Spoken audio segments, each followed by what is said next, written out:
I call the Village of Rhinebeck Planning Board meeting for November 19th, 2024 to order. The first item on the agenda was public hearing continued for Smoky Rock. But they're not ready yet, and they decided to come to the December meeting. So not if anybody's here for that, I'm sorry, but they changed their mind and they're coming back in December. So of course, that one off your list. Second application is Paul here. Paul's not here, okay. Wonder if he knows about 6 o'clock. I told him, He knows. I sent him an agenda, I don't know if he's anticipating, and I told him, I'm pretty sure I told him that, the public hearing is gonna be, not addressed, that will remain open and continue. All right, we'll wait for Paul, and let's move on to the third item on the agenda. 19 Livingston Street, proposed restoration and rehabilitation, improving an existing front porch. She hasn't. Come on up and sit at the guest table.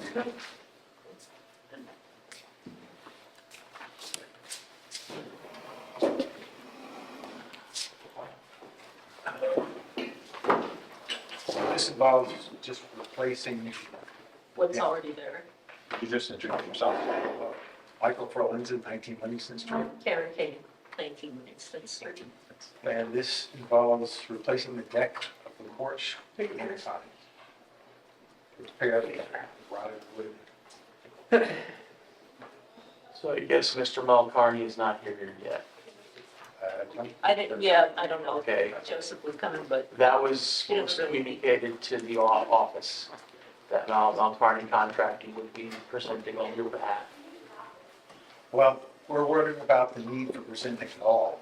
This is just this is replacing. an existing That's structure. for the board to answer.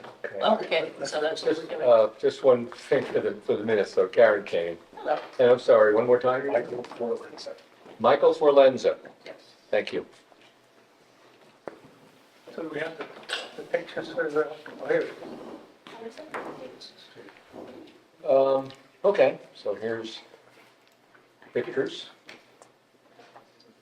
The deck, this is, as far as I know, this is the only house in the village where the deck of the porch is over the basement. Over the basement. So every time it rains, It Guess leaks what into the happens? basement. it leaks into the basement.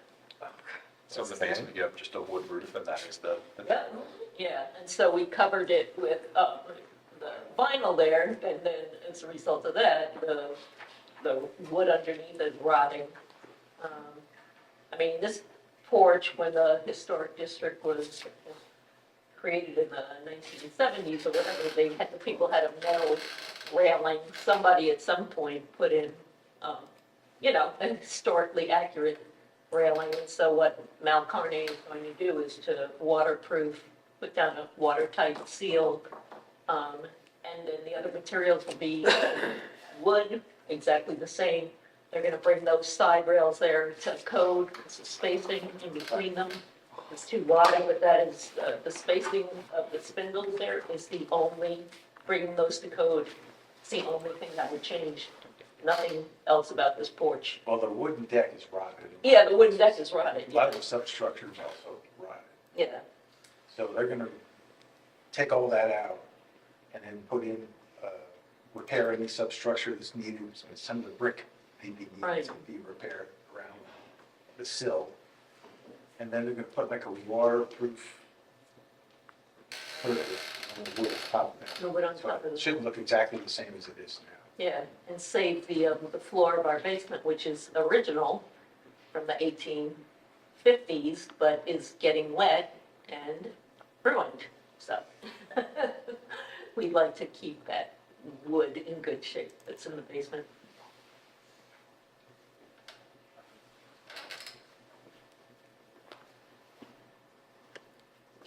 So the size of the porch isn't changing, Nope, just the spindles will be replaced and closer Yep. together. I don't know, I've looked around the village to see if there's any other house that has a porch over the basement. I haven't seen any that has a porch over the basement. Usually the porch extends out from the front of the house. I'm wondering at one time, maybe the porch was enclosed. And then I don't think so. I mean, we have pictures, we have postcards going back to 1901, because our house was attached to the Thompson house. Yeah. The nurses lived in our house. And there was a breezeway between the two, Right. and the porch, as shown on those postcards, was not enclosed. It was kind of as it appears now.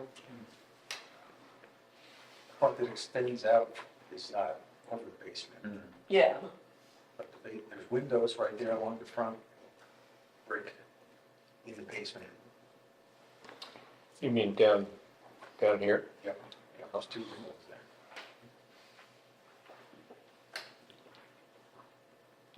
So we just want to replace the rotted materials and make it better. The railing height is staying where it is? yeah. Yeah, I mean, it will look as it looks now, except it won't be rotted. And the spindles, are they original or replacements? No, as I said, back, a photo we have when a house taken in 1970, I think the 79 78 or 79, had a metal. had a metal railing. Okay. So then, I don't know who then created the, more historically accurate porch. So the new spindles are gonna be turned? They're gonna look exactly as these do. That's some of the No, specs. they're the same, Probably they're the same some ones. of it. Yeah, it's gonna be Yeah. the same exact spindle, same exact, Off the shelf. yeah. Right, So we can see here, it looks like here's your brick, because you're yeah, coming up from your basement, there's actually some windows behind the yeah, shrubbery here. And this part extends a little, and you've got the kind of the mesh. Yeah, yeah. And you'll, in addition to the railings and spindles, did you say that you're replacing the decking Yes. to prevent the leak, as well as the steps? Nope. Just the decking, so Yeah, just the front part. So they're gonna have to prop up the roof while they demolish the decking. It looked kind of funny, porch, propping the roof up. They were like, what's going on here? Yeah.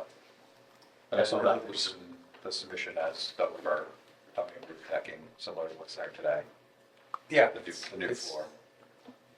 It's very strange. I think it's been renovated or repaired over the years because all the widths are all different. yeah, Some of the boards kind of, if you walk on them, so I don't think they're all tongue and groove because they kind of slide up and down. I've caulked it like 3 or 4 times and the caulk just breaks as you walk on it. Yeah. So when they prop up the roof for the demolition of the decking and replace the framing and waterproofing and replacing, you'll return the existing columns to their current position? yes. Okay. And those will be, because of the shifting and everything, some of those are slightly off kilter, so they'll make sure that, that those columns are supporting the way they're supposed to be.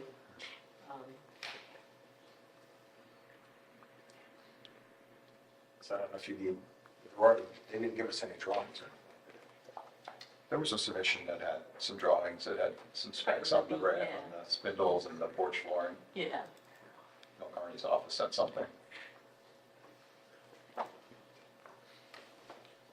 anyone have any questions But yes. problems with it? No, I didn't say that. Yeah. It's all that subsurface stuff.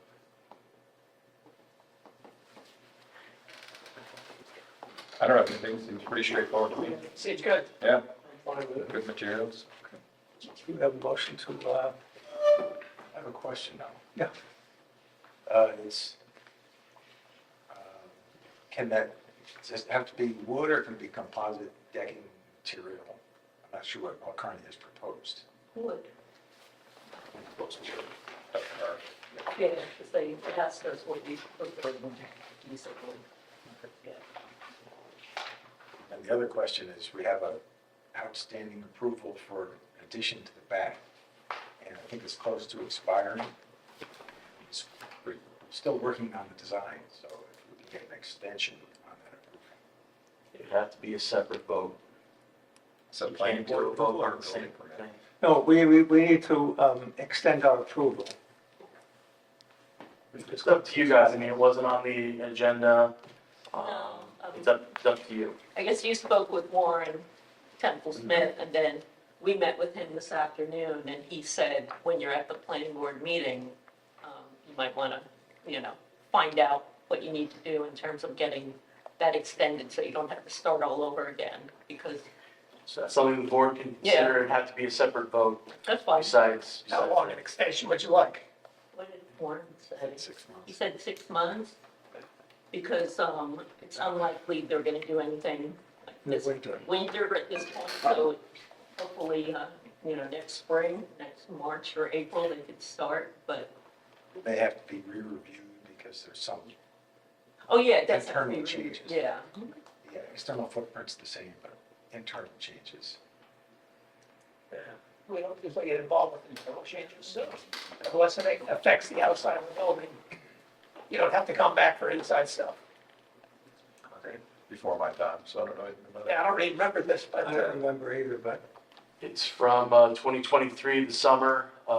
They wanted to renovate the back portion and create decks on a different level. There was a screened-in deck. So, And it was, yeah, that's pretty much, they were gonna touch every single level, because the property dips down in the back. Yeah.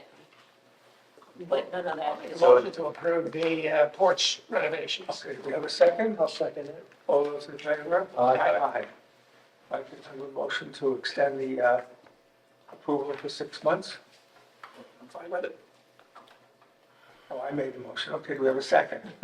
I'll second it. All those in favor? Aye. Good luck. thanks very much. If you have any problems or questions, please contact Ryan. Okay, thanks. Thank you. Thank you. On the agenda is 6 Mulberry Street. We're starting on the site plan review, for lot number 3.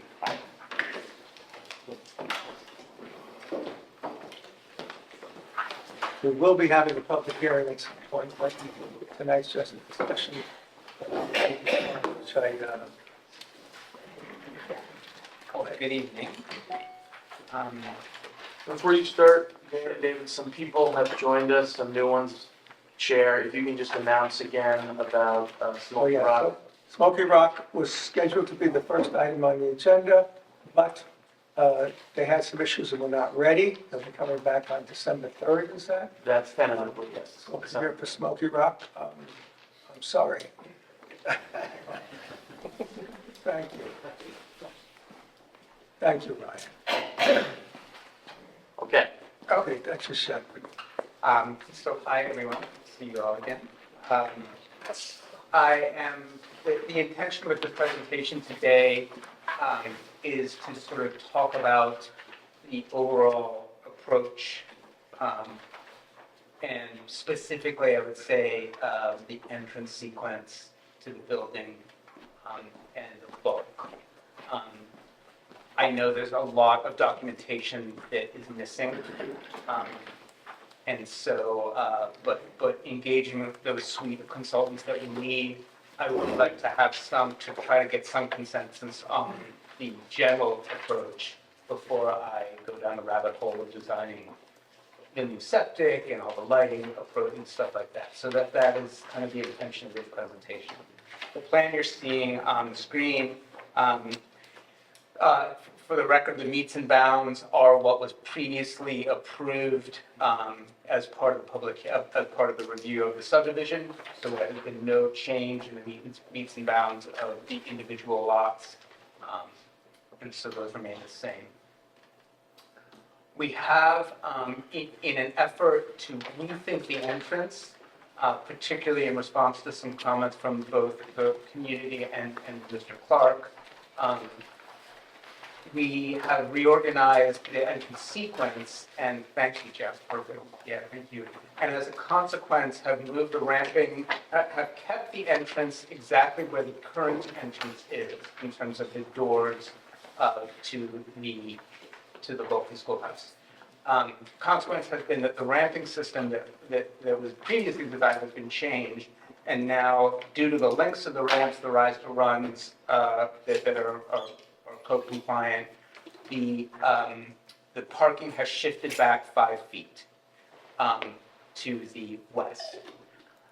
Verbally, I have reviewed this with our engineer, Brian Hildenbrand, to confirm that septic will still work and not have to, no portion of the septic will be beneath the parking.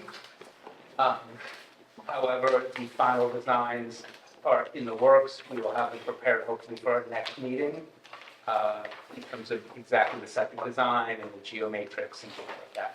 But so that the board would understand, Brian has seen this and has verbally said, yeah, your septic will be fine for the bed and count that was previously approved, et cetera, et cetera.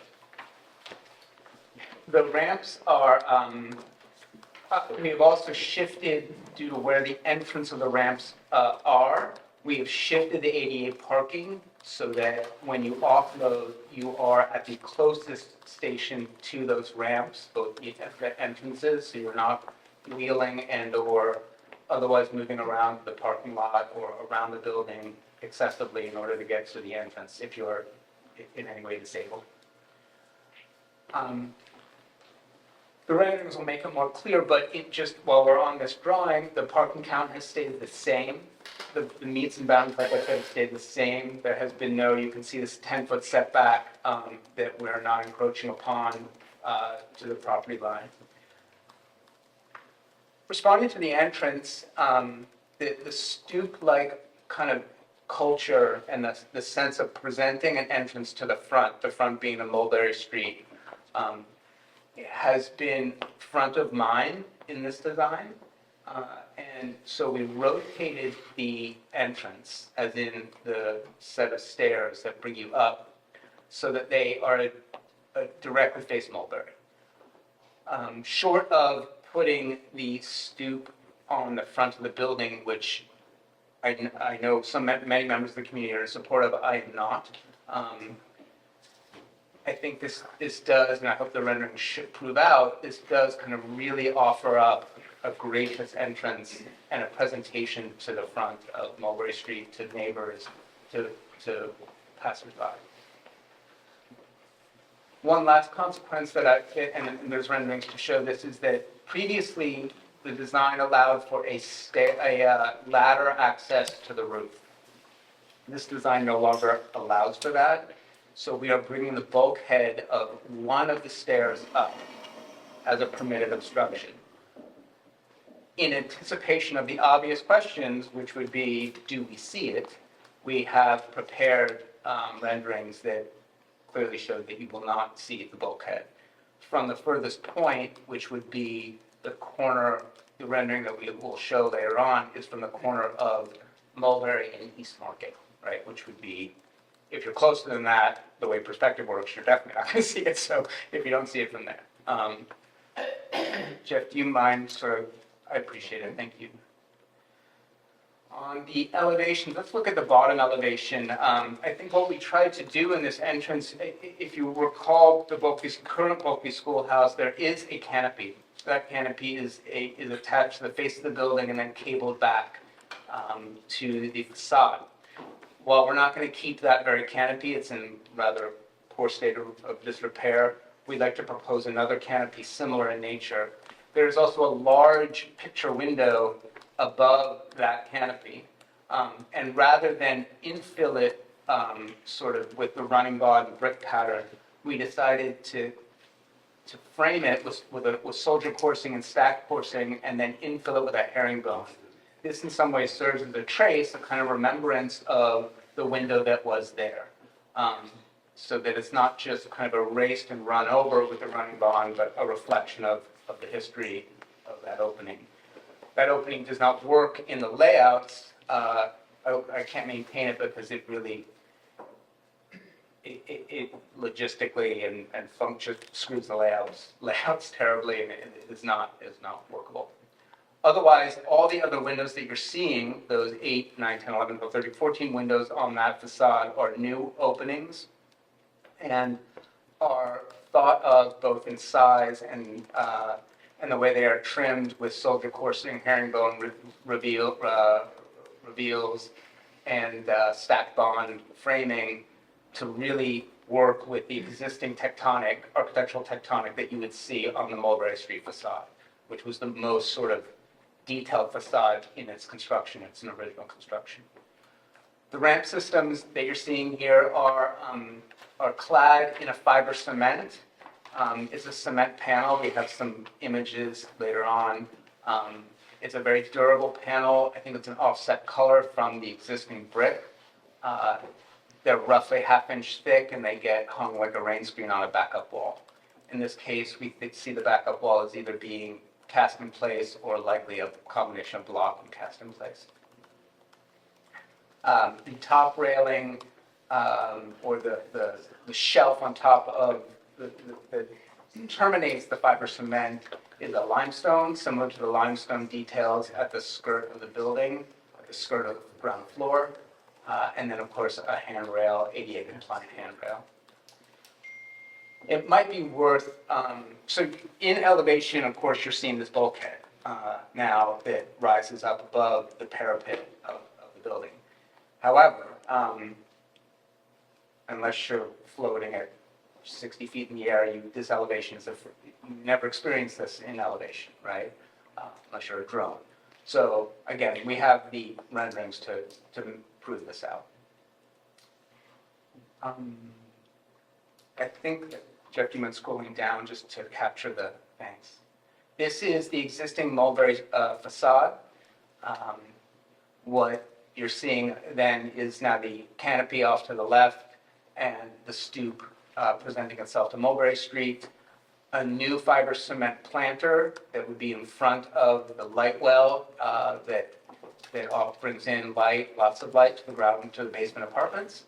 And then reworking some of the pediment details, the herringbone details of the existing building. The brick is meant to be restored. You'll see later in the presentation, we have, at the board's suggestion, are maintaining the existing brick color and repointing it as necessary. So its patina will remain part of the aesthetic of the building unchanged. Can we move on to the next page? Thanks. Driveway, so you're coming down the driveway, you're looking to the south. This is the south facade.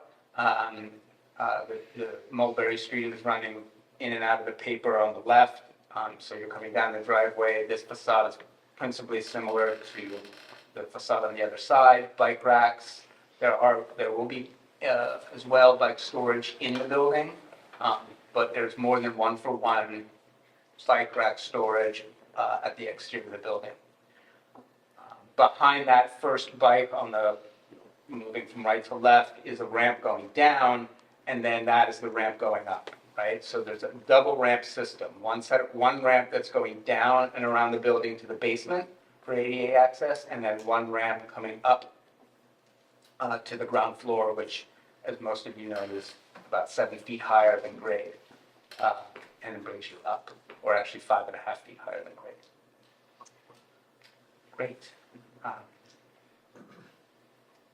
And here you're seeing the facade that would face north. So new windows for bedrooms that are along that facade. There are no public spaces in terms of public spaces within the units that face the parking lot. It is only bedrooms. In case that would be a question.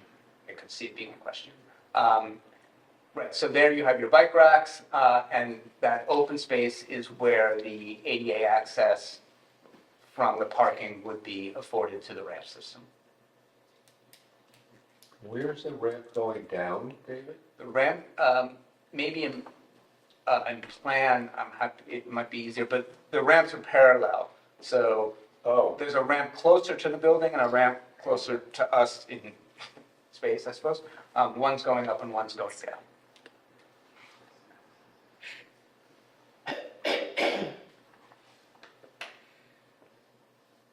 So the sequence of access to the building would be, if you were not in a wheelchair, let's say, or a walker, or otherwise wanted to use the ramps, You would obviously come up the stoop and you would have access to the ground floor. And there is an internal stair, a scissor stair, 2 means of egress, in the building that will take you up and down. So you could go down to your apartment in the basement or go up to your apartment on the 2nd floor. Alternatively, if you're in a wheelchair, you would have access to the ramps to get both up to the ground floor where there are 4 apartments or down to the basement level where there are 2 apartments. So again, of the 10, 6 are fully ADA compliant.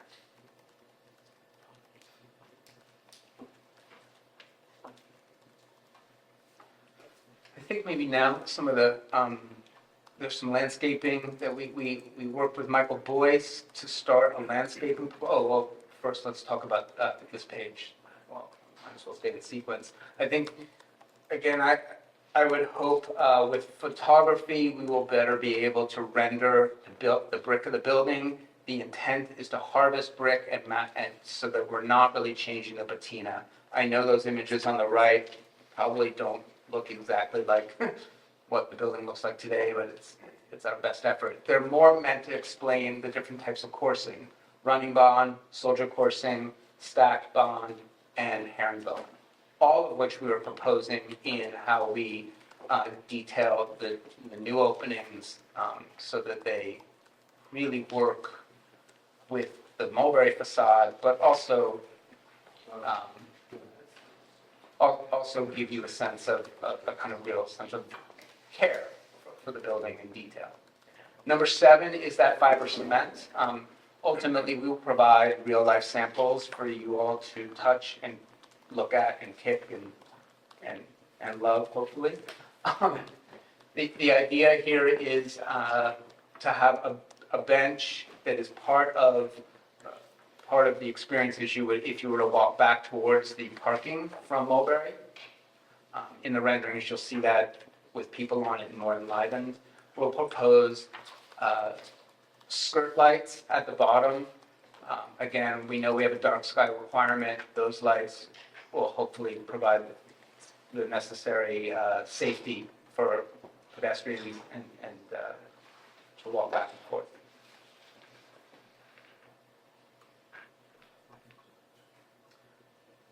So this was Michael Boyce's first pass at the landscaping plan. The major screening element is the thuja, the proposed thuja trees, American thujas that really trim out the entire property line, particularly the properties that are shared to the north and to the west. And then red maples as specimen trees to create a deciduous component within the landscape plan. Other grasses, hydrangeas have also been proposed, and we look forward to comment. At this point, no fence is being proposed. Just to be clear, just in this proposal. We open to talk about it and listen to everyone's comments, but the privacy component that's being proposed is through the thuja trees, not through a fence element. Would the current fence in the back be maintained? We understand that the current fence is required to be removed by planning and zoning, is what we understand. Is that, It's required on the street side. There was an option for the. okay. I'm happy to maintain that fence. Again, I think that is a conversation certainly with the Millers, with the immediate neighbors. I have no need to remove that fence. I would, yeah. Yeah, because at some point I want, not today, but talk about the fencing concept. How fences get removed, obviously construction fence around the entire size of lot 3. What happens to the chain link fences on 1 and 2 and 4 and 5? Have some concerns that those fences come down and then nobody buys those lots for a couple of years. They're going to turn into playgrounds, dog parks, and a lot of other things. People are throwing birthday parties on them. I'd like to try to figure some way of privacy, doing the private property, is going to enter something, well, as a holding area until 1 or 2 or 4 and 5 are sold and construction begins, and the public will know somebody belongs there, don't go on private property. Because we've had some questions already with the fence there. Without any fence, it'd be liability on your part, because people have pickup, but if somebody sprains their ankle on your property, and then they will sue you. So I want to talk about that at a later date, but On the other hand, it's a high priority to get rid of the I know it is, but we have to. fix chain link something. fence. And it's really different than the church right there, across the street, right? Anyone can have this yard, because it's just a split rail, and play there if they want, and get rid of the chain link fence. One of the some area. We'll talk about that at At a some public point, hearing. at the public hearing and afterwards to try to figure out the phases of demolition, construction, and then the waiting process for the other full lots to be sold, how we keep the public, maybe, a split rail fence, a little picket fence, something with private property or something on those, but not tonight. Yeah, let's deal with the major concepts. Okay, I didn't want, I know fencing has been, and I'm not clear exactly what the intent, and I don't think we all are yet. It requires more discussion. For the record, though, this proposal does not show a fence. Okay. Sorry, Jeff, thank you, if you could just go over again. Okay, so some of the renderings, maybe, yeah, zoom them down. I think it zoomed in too much. So, trying to give a sense now, these are real dimensions in terms of, you can see that the bulkhead is modeled in all of these renderings. Most, if not all, are taken from a height of about 5'3", an eye height of 5'3" off the street. So generally, an individual size. So the entrance is, I mean, some of this is self-explanatory. And this is the rendering I was talking about in terms of being, again, the houses in front are not what we're proposing. We all know that, right? They're just sort of holding some space. But the bulkhead is not visible in any way from this, which would really be pretty much your worst case scenario, being on the corner of Market and East Market and Mulberry. And the South Street intersection would be closer, so it'd be less visible from there. Correct. Your perspective angle is going to be closer, so it's only going to get better. This would be the South Street corner. More or less, yeah. Are the solar panels still The proposed? solar panels are still proposed. We have to Okay, so redesign it now that we have this bulkhead somewhat in the middle. We may lose a panel or two. I'm working currently with someone to help lay that out. And I know that's going to be part of our proposal down the road, so. But yes, we are still. The bulkhead would give you access for maintenance and cleaning. That's exactly right. We had the ladder system before, and that was great, but now we don't. Yeah. The fiber cement component wraps the front, and then the landscaping on the front yard is really meant to just be, well, there's that sort of grasses component there that is meant to soften the edge of the light well. We had a sort of benching proposal that some of you may have seen along that.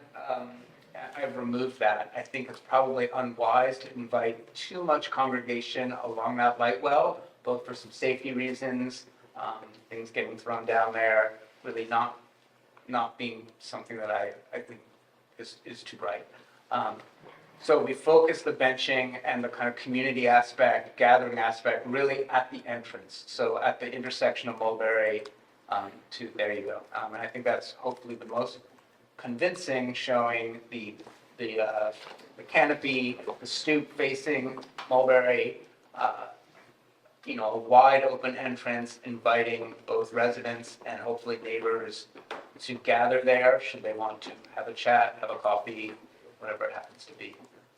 But to create that sense of neighborliness with the stoop. When we get to talking about landscaping at some point, most of what you're showing are deciduous trees and annuals and stuff there. It would be good if some of that stuff along that fence were evergreens or shrubs or something that would be there in the winter. Otherwise, the building, the whole area will look very stark.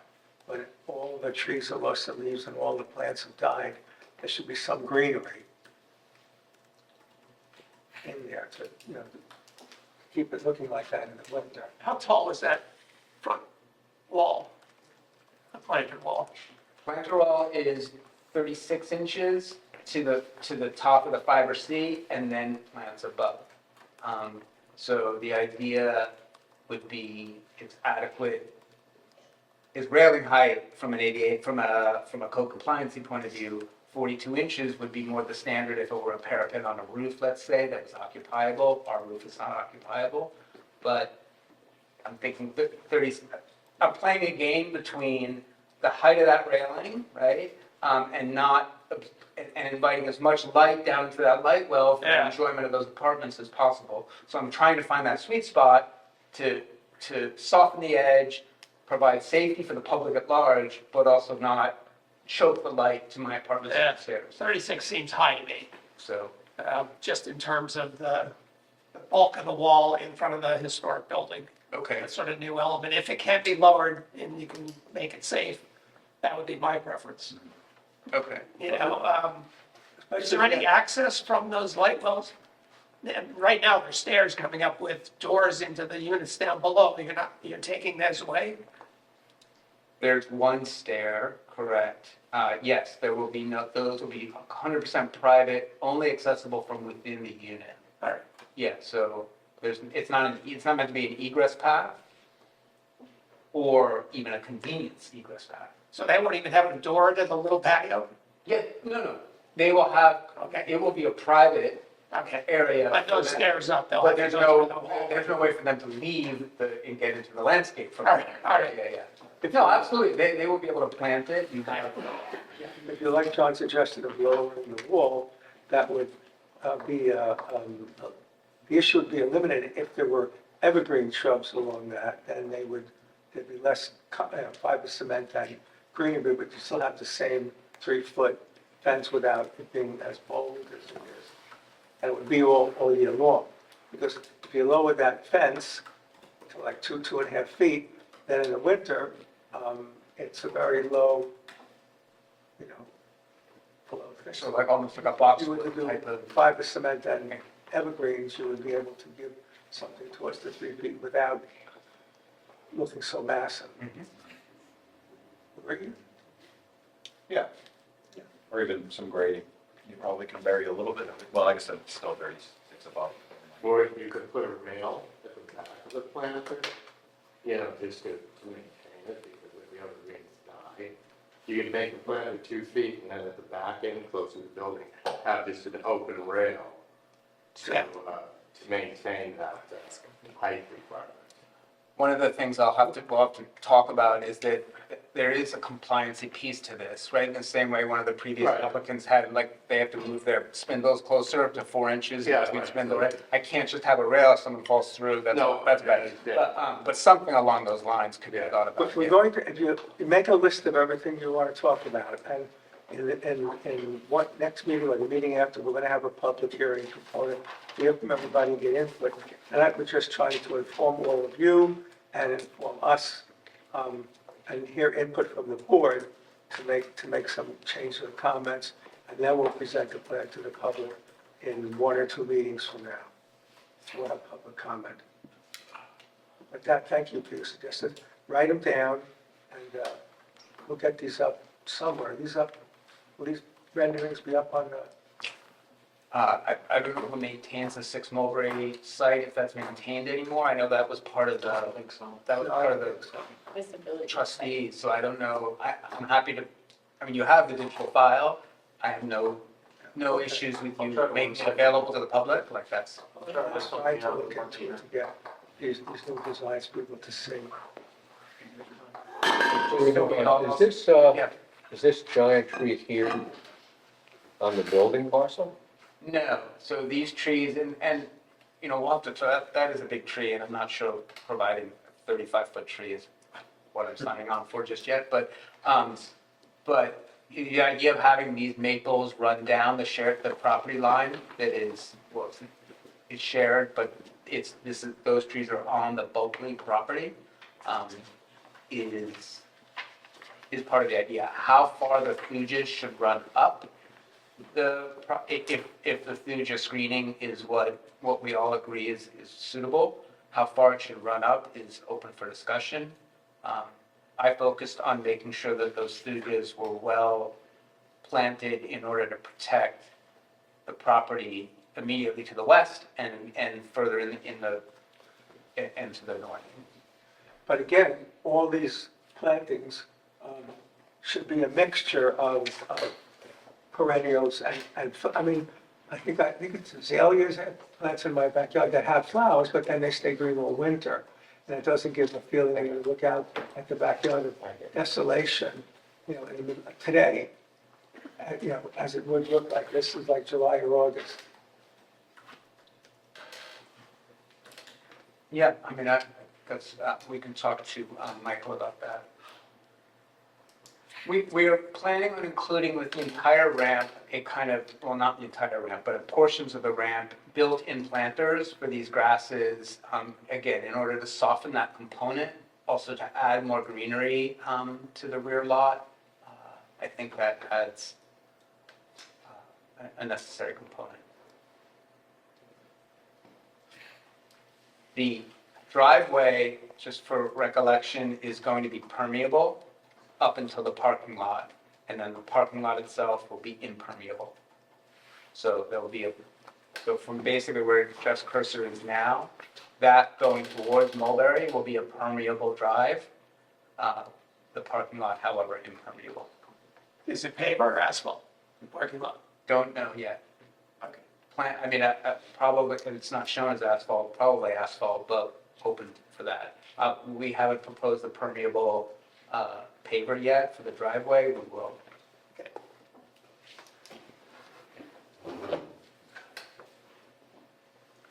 So trying to start to model what the thujas would, the kind of hopeful screening we could get, at least from a one layer, we could add another layer perhaps, but these grow very quickly, as probably most people know, feet in a year, 3-4 feet in a year.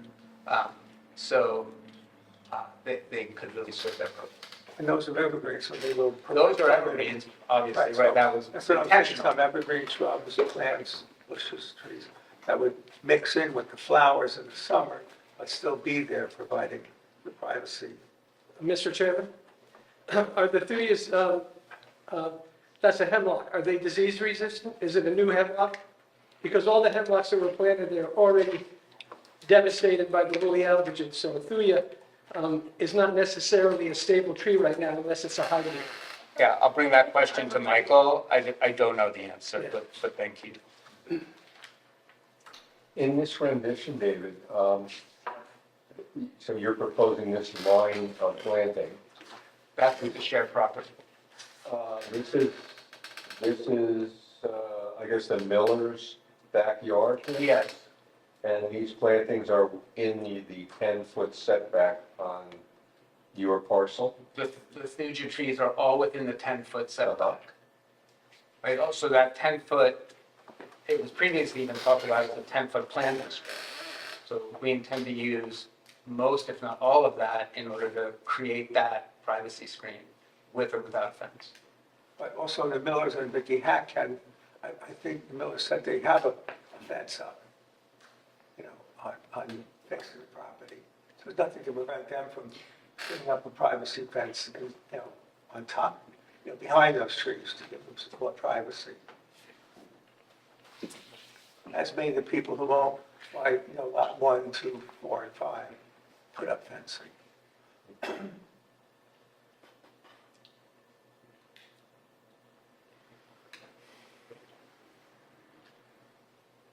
On this one, you know, the one thing, and I understand you have septic fields right behind the parking area, so you can't plant trees there. Be nice to have some shade in the parking area. This area right here, in front of this first space, you could put a planting island and put a tree there. At least coming into that entrance, it would sort of provide some shade in that one corner of the lot. And anywhere else you can put trees closer to the parking lot without affecting the septic, you should do, so that the parking lot doesn't get to be, 100 degrees in the summer. We have actually, and we provided 3 ADA parking. Yeah, I was wondering about that. We don't need to, like, I know. two is adequate. We could use, that off, loading 5-foot strip and actually include that, because I haven't given that to Brian for septic, right? Okay. So that we could use that as a planting area to provide also additional shade. I mean, on the south side, the closer you can move the trees to the parking, so provide some shade, rather than right on the perimeter, it might be nice to bring them close to the parking lot so you get that benefit. And if you can, you're showing all the trees being the same species, as I read it. And A combination of maple. all the deciduous trees are the same species. It'd be nice to provide some mix, so every other tree or something, so if, pest comes along, it doesn't wipe out the whole thing. And it provides a little different color and variation. Are the street trees all being saved? No. I don't believe so, John. I'll have to clarify. Not by the driveway. On the private lots, I can't tell you because the driveway could go Yeah. in a number of different places, right? But there's one street tree, I believe, where our proposed driveway is. Yeah, it's close, so I figured it probably, and there's a It's not gonna utility make pole it. too. It's not gonna make it when we do the curb cuts and everything else. The other trees will remain. On the future landscape, can you show the street trees? I will show the existing locations and the one that will be Okay. demolished. We could potentially replant another one, but, and again, on the private lots, we can't represent that yet because the driveways could be I where understand. they want. And you need to talk to her, you're just landscape architect or Yeah. some members of the tree commission. There's problems with maple trees, they can't take the heat of the summers now with global warming. It hasn't rained in 2 months. Yeah. So you need to think of some, drought hardy trees as well. Is there escaping Not now? landscaping, but Indeed. something that is going to be heat. I mean, I bought some grass that says heat and drought tolerant grass seed. And I put that down, maybe, some people have been planting cactus in Rhinebeck and palm trees, but it will probably be gone by then. But think about that in terms of survival, so you don't have to do the constant maintenance of replacing trees that die and mixing things. I mean, the whole city New York is full of calic hairs. If a disease comes along, the entire city's going to lose all of its trees, so, yeah. They're not nice about it, yeah.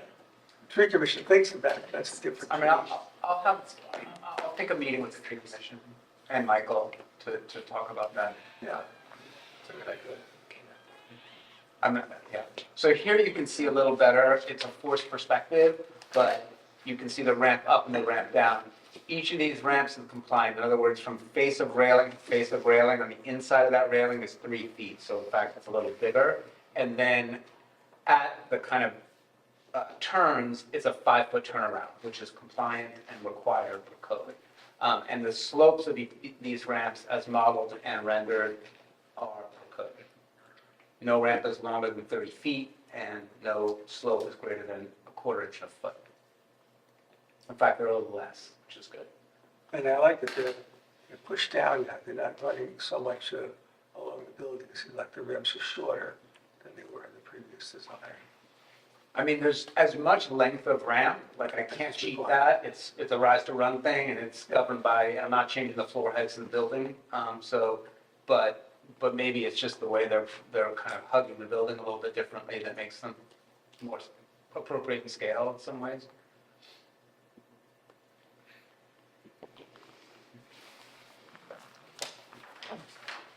I'm not really sure anyone's going to be hanging out at the 5-foot turnaround. It's a little bit, it's a little bit, whatever, a little bit of gamemanship there. But anyway, I do think that the benches there, even the one where the one closest to us, is kind of a nice moment to allow someone who's unloading their car. They can move things there, groceries, whatnot, before they carry them. It's just a surface that is kind of nice. And again, the planters, whether they're all grasses or there's more color, or there may be like, David, like you're saying, Chair, sorry, like you're saying that there are more evergreens, you know, talk about it. So those are seed height, like 18, 20 inches. Correct. The only signage that we're currently proposing is on the canopy itself. So we're not proposing any freestanding sign on the sidewalk. The only, you can see that we've just written 6 mulberry on there and standoffs, letters that are standoffs, more or less the same color. I'm not looking to make a big moment out of the sign, out of the address, just something sort of receding a little bit. I wasn't even planning on lighting it.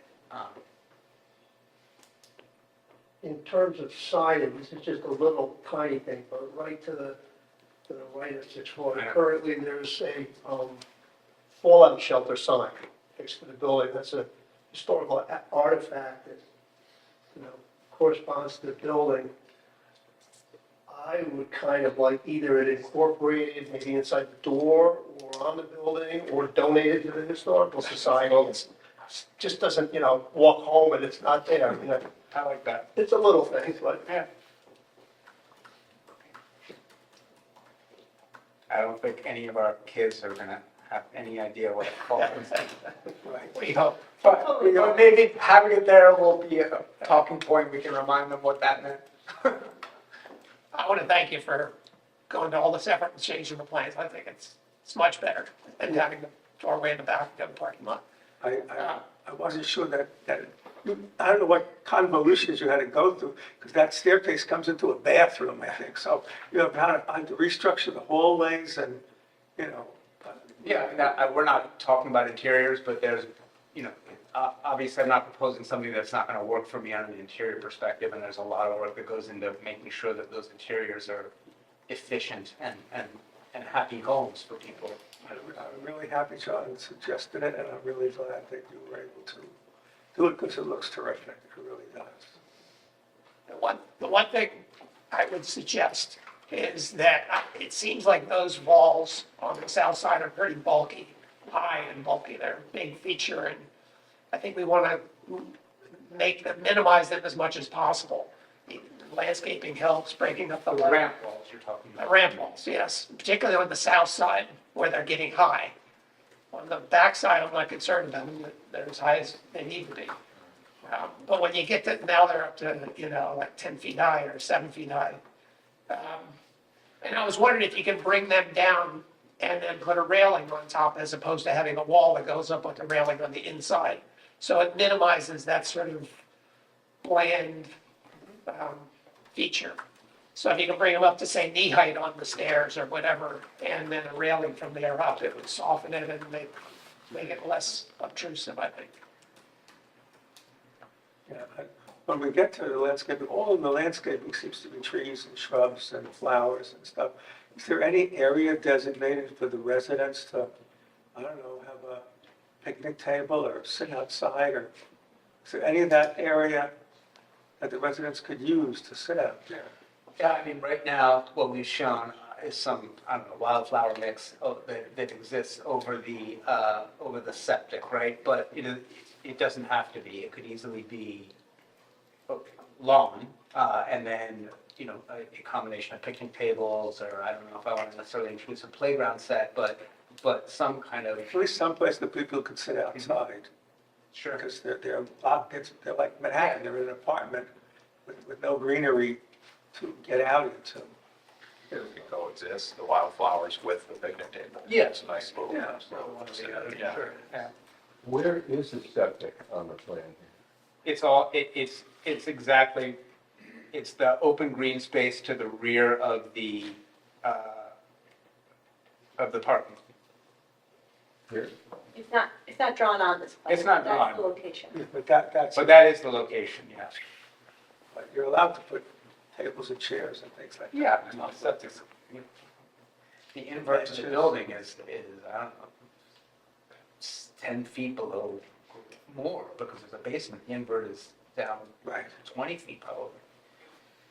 So, And you said the Either the entrance here is semi-permeable, or this is. No, so the driveway, the first, Jeff. Yes. So the driveway from not from the street, but from that red line on the right side to there where your cursor is, will be permeable, and then impermeable for the parking. The impermeable, there's a reason for that, which is that the semi-permeable gets very, very quickly destroyed by cars turning, doing kind of slow turns. The reason I'm asking is I would have imagined that you might need, with the septic being this close, that you might need some semi-permeable area that close to the septic. Are there no setbacks of permeable or semi-permeable requirements for the septic? Those are good questions. I don't know. I know that Brian is working on the specific design of that. So he may come back with a recommendation that Okay. those parking lots on the west side be permeable. I don't know. Yeah, well, as long as the Dutchess County Board of Health approves it. That's it. The only other question I have is I noticed that, there's whatever I'm building here. In the current building, all of these windows are existing windows. Yes. All of the windows in the current building are these like 2/3. They're enormous windows. And in all of them, the top two are opaque. And this being what will amount to like lofts with enormously high ceilings, seems like an enormous amount of light is going to be thrown on the street. Is there a reason, or could these be, just as the current historic building is, the top two of the 2/3s opaque, to limit how much this is going to light up the neighborhood? Just to give a little context to that. So the way the building appears on the street is that those top two are opaque. The way the building was constructed in 1930, they certainly were not. There has been a plenum drop ceiling Yeah. of this, exactly this, that was probably done sometime in the 1970s to allow for an upgrade of plumbing and mechanical, HVAC and things of that nature, that they've used to run that in. And so by dropping that ceiling, they dropped it to the bottom of that first, the top kind of divided light. So, But your plan is to bring those ceilings but our back plan up? is to bring the ceilings, yes, fully back up, and we'll have a small drop for electrical lights and things like that, but not that 2-foot drop or Yeah, 19-inch so drop. my concern there is how much light is gonna come out, because even when the building was active and there were people in there, just all of that window space when the lights were on, whether they were cleaning or whatever, the building was lit up a lot. And I'm a little concerned about how much light that's gonna introduce into the residential area. The back windows are not. The back windows are 1/1s, basically. So we were intentional on how we made those rear windows smaller Uh-huh. for the very reason of not providing internal light bleed, particularly to the Millers and to the other properties back there. So that was an intentional move. Again, we're trying to maintain the historical nature of the building, and so those mulberry-facing windows, and I believe because you see the north and south facades together with that mulberry facade, that window, Yeah. division should wrap the buildings. We have an opportunity to change that on the south side because it's really not seen, and we can do that for the benefit of our neighbors. Yeah, the same is gonna be true on south facing, So Some- the village side board, that faces South Street. the village board did consider the potential impact of light from windows and found it wasn't a concern. I think large windows are good for buildings because of solar and everybody's gonna have shades. They're not gonna keep their windows open all night. And this side takes to the church. You know, nobody's in there at night. Rhinebeck hardware stores got huge windows, and that doesn't impact the sidewalks. Yeah, I mean, The Rhinebeck hardware store? They're cutting back the building. She's got apartments, it used to be the hardware store, and then above it now, it's apartments, and they're big windows. Okay, so no one else is concerned. That's what I'm hearing. I think big windows are a good thing myself, but, Oh, I and think- I they think- are the historic yeah. way it used to be, because that was how they got natural light in. Yeah, And the yeah. school obviously probably didn't have shades on the windows because they were closed at night. Right. And people who live there will have shades on those windows, so it won't be wide open all the time, every window. There'll be a variety, and people keep their shades closed once it gets dark. I mean, coming with that is privacy, right? So if you can see the light coming out, you can typically see inside the unit. So I think it's curtains get closed, shades get closed at nighttime.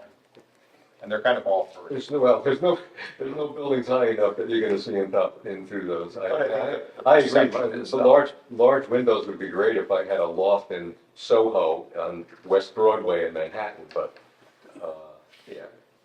All right, so no one else is concerned, apparently.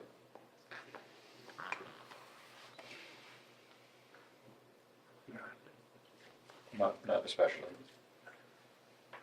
So we reached the end of the demonstration, so That's what I have for you today. we've got a lot of suggestions from the board. The board have more suggestions or comments, like Jeff's. I'll throw in one more, well, two more.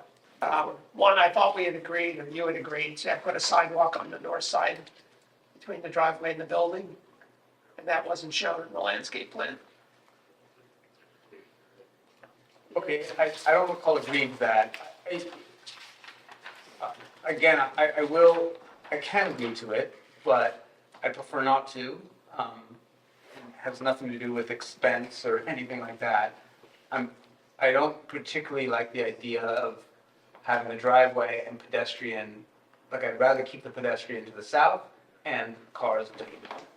I appreciate that people will drive their bikes, but they, like everyone else drives their bike, we don't want to encourage people to ride their bikes on the sidewalks anyway, right? So they ride their bikes on driveways. So that was, And when people aren't, I'm pushing back because I think it's a better idea, but, you know, I'm hearing you and. we disagree on that one, we'll see how it shakes out, but Yeah.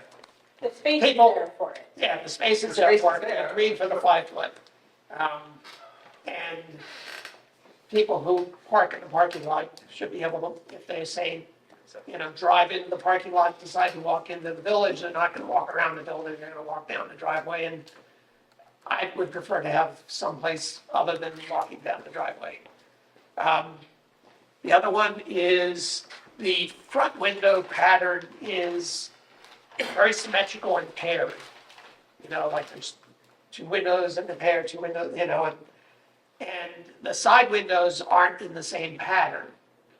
And I'm sure that's because of interior layout, but since we haven't seen the interior layout, if you could, certainly on the first bay at least, from the street, replicate wrap the window pattern around the corner, and it doesn't affect your, drastically affect your your layout. I think it would be better, rather than having a sort of asymmetrical pattern on the north and the south windows, and very symmetrical on the historic front of the building. So think about that when you're looking at your interior layouts. Can you do at least the first bay? So when it wraps around the corner, you won't be able to see much of it because of the trees and everything else. But that first bay on the south and the north side, it would be nice if the window pattern was the same as on the front. Also, we haven't started looking at water. I mean, at some point it is going to start raining again, hopefully. It's a big building, a lot of the green space is being turned into parking lot and driveway and stuff. Will you be having plans to show us of how the drainage is going to be handled the roof? I don't know how it's handled now when the water comes That down. was the roof. fully resolved in our presentation to the village town board. Brian had a full stormwater SWIP plan that was approved, reviewed by Ty and Bond and approved. Obviously, there's been adjustment somewhat to the site plan, although there's been no added impermeable surfaces. So while he will adjust the plan to satisfy us all, I don't foresee a problem. But we'll get you that information. And then later on, the lots 1 and 2 will go from grass to houses, and then lots 4 and 5 will go from parking lot to houses, so there'll be changes. Was that addressed in the other lots, or just 6 Mulberry? I mean, I can't have, no, it was all, so short answer is only addressed in 6 Mulberry. Without a actual house plan proposed, I cannot design for a stormwater Right, so we'll have to deal with that when the lots are sold. and how remediation plan. That will have to be They done. change from grass and to asphalt to Yeah, it'll grass. have to be done during We'll that. have to figure out how to deal with the water in, so it doesn't. Okay, So, we will in the future get a more detailed landscaping plan and lighting plan. And wastewater treatment, not, And it's- not wastewater treatment, septic, Septic, I guess that's, and stormwater management, as well as solar plan design. Yeah. And you'll have sections through the building that show the detail of sills and things like that, as well as real samples. But we'll get the fiber cement, and we'll get, we'll make a sample, proper sample. That was most of my wish list for the next mission. A couple of other things that probably should be on there. Should look at HVAC, anything outdoors, right? Especially if it's on the ground. I assume a lot of it's going to be up on the roof, but we should just confirm. You had mentioned the low invert on the septic, and I'm just curious to know if there's going to be sort of the opposite situation we normally see.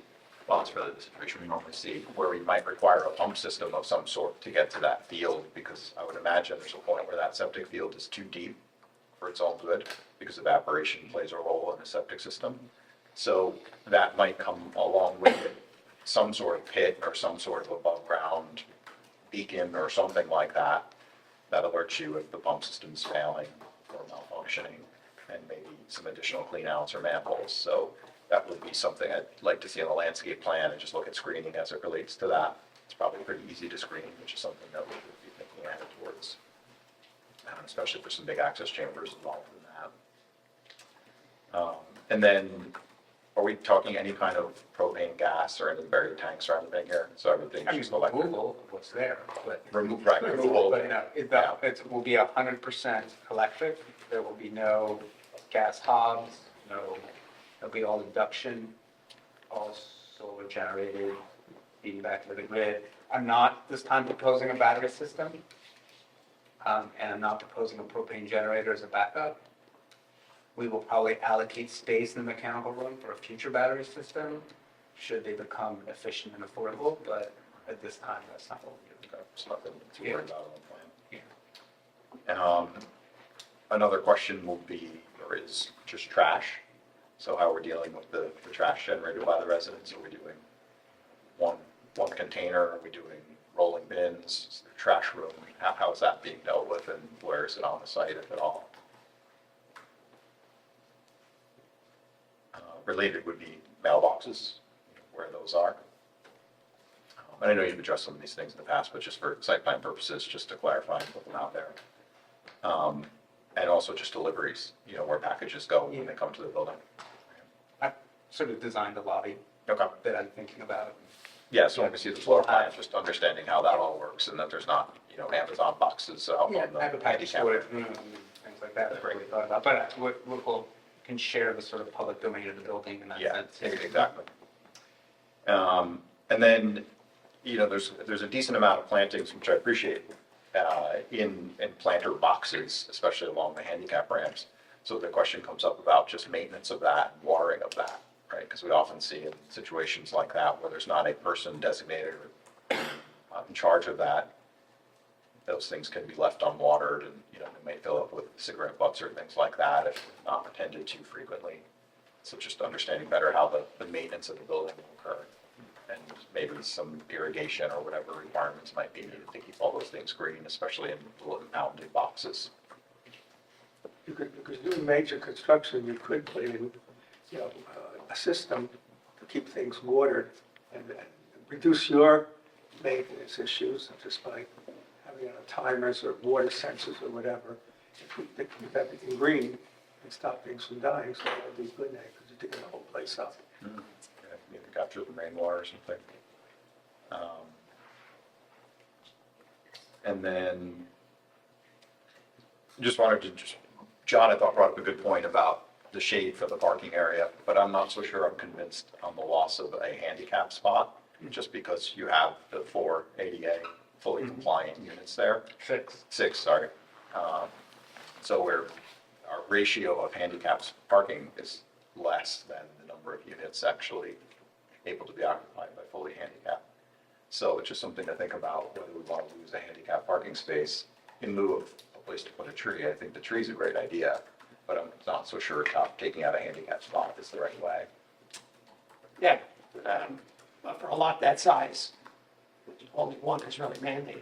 Yeah, Giving 2 is double the requirement under New York State law. sure. 3 is really perhaps overkill, maybe not. You don't have to, maybe once you get the tenants up and running, you may have to make adjustments on that to suit tenants.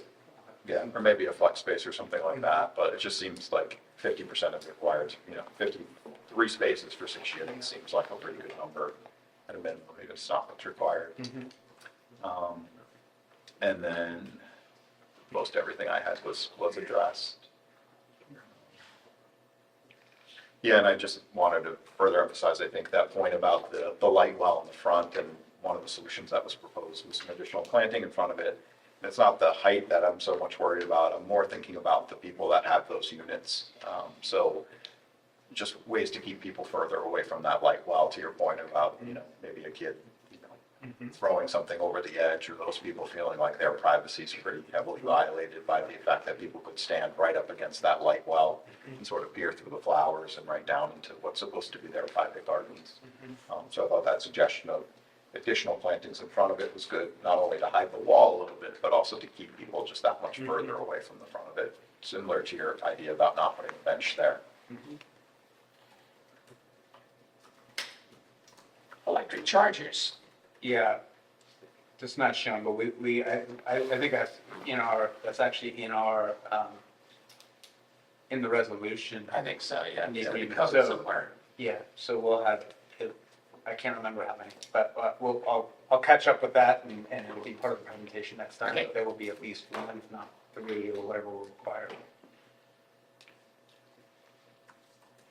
So I guess the board has to make a decision, and so does the applicant, what the next step would be.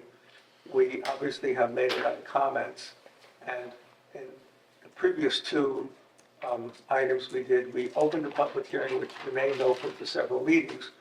Do we want to hear, how does the board feel about hearing more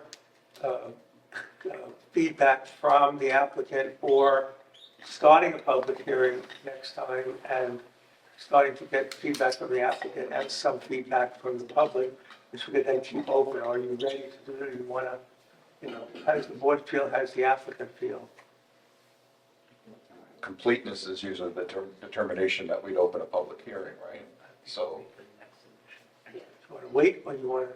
I think you should let the applicant go and put together, again, a lot of this was to get your feel for how things are laid out, so that they can go and give you the details that would make a complete application. So I think we'd like to request one more iteration, and then you can set a public hearing. And then we could start, the next meeting is a whole week before Christmas, so it shouldn't be, hesitant about, having a public hearing near Christmas, but it's a whole week before it. And it would not be the one public hearing, we'd have a public hearing at the New Year's, again, keep it going. So if that's the plan and everybody likes the idea, we can go that way. That seemed good to everybody? And anybody can always submit written comments if they want. Yes, they can submit comments. You can submit written comments now to Ryan, and we'll have it on file to talk about. All right, so we'll have the meeting next month, and then we can see where we are with the changes. Chair, Dave? council. I just wanted the chair to know that I will probably miss the meeting, second meeting in December. Where's the 18th or something like that? Yes. I'm probably going to miss that. I'll let you know when my plans get finalized, but I'll probably be traveling then. I also wanted to just make a point that you made a comment before, I just want to get this in, about the prospective recreational amenities in the back, like a picnic table, something like that. The law that the village board passed, the code, requires that to the extent that it's practical. It's one of the design criteria. The site plan shall include quote-unquote amenities for recreational or leisure activities on otherwise unused space on the parcel, on both the schoolhouse parcel, to the extent practical. So it would be helpful if the site plan that's ultimately submitted would have some, whatever's practical in terms of what you can do there for the purpose So of. people sitting on chairs in the back to show that. Take the table, stars, whatever works, but the concept was to essentially use the septic space back there for people. I mean, it's the only, So there's the only space left. So it's in the code, so it's something we should do looking at. So I just want to make those 2 points. Thank you, Dave. Well, as I said, we would open the public hearing the week before Christmas. Christmas is a Wednesday, and it would be Tuesday the week before, so that'd be enough, and then we keep it going. And I could look at the, I could be hearing this So one. we can proceed at a good pace. Wait, Wait, yeah. The engineer is still working through the wastewater design, and we are at his mercy. Okay. The next submission, so And I need a photometric. we'll keep you updated. She might not be She ready. may not be for- here next week. We may not be here next week. Oh, yeah, next week I think is too soon. No, no, Me. December Next 9th. meeting. I'm gonna push to get here for the next meeting, I like to keep things moving, but I can't make someone, I'm relying on some consultant to do that work as well. We might not start public hearings till January. Okay, whatever your pace Yeah, is. it's not what I want, Keep but- Brian informed. Yeah, Um, I will. And tentatively, you're penciled in for December 3rd, but if you're not, then we'll have a discussion, then we'll have our first public hearing, January. That's December 13th is the date of that? December First 3rd. is December, the first meeting is December 3rd, the second meeting is December 17th. 17th. And then the next meeting will be later because New Year's Eve will be Tuesday night, so we won't be meeting until the second week of January. Yeah. No, okay. So it would be December 7th.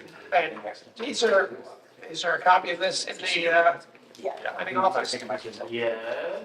So if people wanted to come in and look at it, Yes, and I'm gonna work with the village clerk to get this on a, online access. That'd be good. So, Brian, I don't know if you heard, December 17th would be the earliest that we Okay. can be on the agenda. Oh, okay. So the public hearing won't start until No. January 7th, 8th, 7th, 7th is Tuesday, I think. 7th is Tuesday. At least New Year's Eve is Tuesday. I don't know. Okay. No. So first is No. Wednesday. New Year's, no.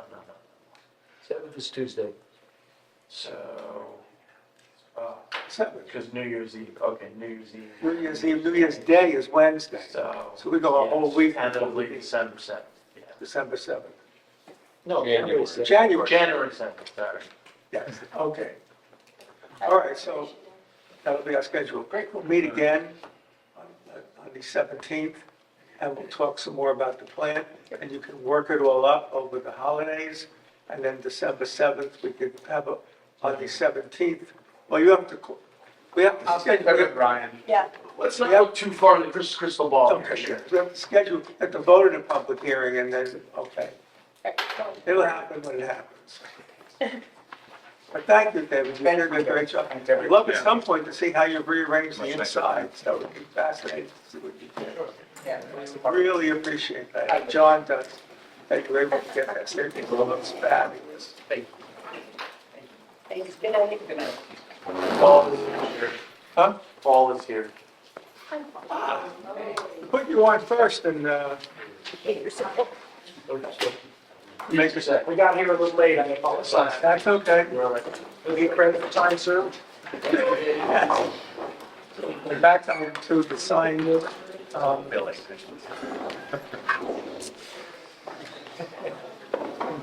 Yes, put you up on Instagram. This, so it's basically just a change of name.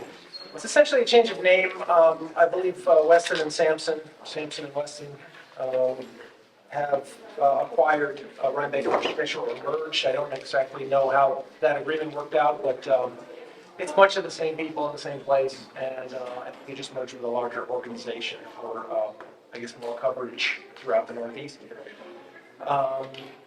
And these are we have some branding on the inside of the building, but these are the two exterior signs. They largely follow what's already there. And these files were provided to us from the architectural firm, and they essentially match them to what is currently in place. Same sizes, same method of fabrication. It's fairly straightforward. No lighting? No lighting. Can you go back to the first one? The first one shows the whole building. There are two spotlights Yep. that are You brought that up during the Covet Collective application. I will remind Joe and Kim again that those are non-compliant. Are they illuminated at night? only on the Village Pizza side when he's open. Okay, so this is more of a Village Pizza. I mean, it's pointed They're like 15 feet away. Yeah. They point at the sign and broadcast the light all over the sidewalk. Okay, again, like, I wasn't responsible for that part of it. I understand. Yeah, I know, I mean, it's good to put it on the record that it is an issue. Yeah. And I sympathize, and I will talk to Al Nice little goose. next time I get a slice, and I'll send Joe and Kim a message and let them know that, this is your second warning. Okay. And the only other thing I'll say is that you're a sign guy. Pure white backgrounds. It's better if it's a little off-white because it reads better and it doesn't look like a cheap piece of paper up there. It looks like a sign. I agree 100%. I prefer dark fields with Yes. light color text. Again, this is a client that went to wanted to provide that, and I can only assume that there are other branding throughout the Northeast. I think they have a place in Boston and. Are you making a little off-white as opposed to I white? I can certainly ask them, you know. Tell them it reads better. I will. Because I'll do what I can. the glare from the white makes the letters diminish. They've shown that, studies have shown that if you have a white sign, I don't disagree. read. I don't disagree. Yeah. But I assure you, I will certainly ask clients if they would consider going with an off-white. I don't think it would hurt the readability, and, you know, I'll make the request. all right, Thank you. I'll make a motion to approve. I'll second. Michael, second. All those in favor? Aye. Thank you. See you next time. Okay. Last item on business, oh dear, it's, I was getting ready to go into the audience. Yep, I'm going to recuse myself on this one. It's the Auto Building, 17 Platt Avenue, exterior renovations, an addition, a lot of things. Does anybody want a hard copy? No, we have the, Okay, well, if you have them. Anyone else? John? I don't think I really need it this one. Okay. I don't have too much trouble, but that's what save the paper. well, I think it's already printed. Okay, so, yes. What's your name? Yeah, my name is Carl Hansen. I am an architect and project manager for the Art Building, representing our clients, the owners, who kindly joined us this evening. At 17 Platt Avenue, it's about midway between 9 and Mulberry Street. They're on the north side of Platt. So we are proposing some a little bit of interior renovation, so partial interior renovation and an addition off the back north side of the building. Everything existing and proposed is as of right and conforms to the site setback requirements. The existing house is an American four-square, a colonial This revival is the style. one with like a 3 or 4 foot retaining wall on the sidewalk? Yeah, you can see it just at the base of the picture there. Those are little entry steps through the site stone wall. The house was built in 1916 for Ethan Kuhn and his family. And so we have minimal records on the original house, but it shows that in 1930, like the garage and the covered porch were added. The back patio on the first floor there, to the right, was added at a later date as well by the previous owners. That will be getting removed to accommodate the new addition off the back. You can see it's a colonial revival style, generally very straightforward square building, pretty typical of a four-square building with a hipped roof. Our entrance is there on the driveway side. I apologize if you go back to the previous image. Yep, the main entrance is on that staircase right there off the driveway. And then it currently has a back entrance right there, the covered entrance as well. All of the existing windows are 1/1 double hungs. With windows, we do have some of the original windows in the house, and all of those have no divided lights. They are all 1/1, so we look to continue that. So this is also our landscape plan. And showing our bulk area table as well. The addition we're proposing is essentially a 500 square foot footprint over a basement, first floor, and second floor. On the first floor, we'll be essentially accommodating a kitchen and living space in the back, as well as then on the second floor, adjusting one of the bedrooms and expanding that to make a more a larger primary bedroom than sort of the clients that I need. A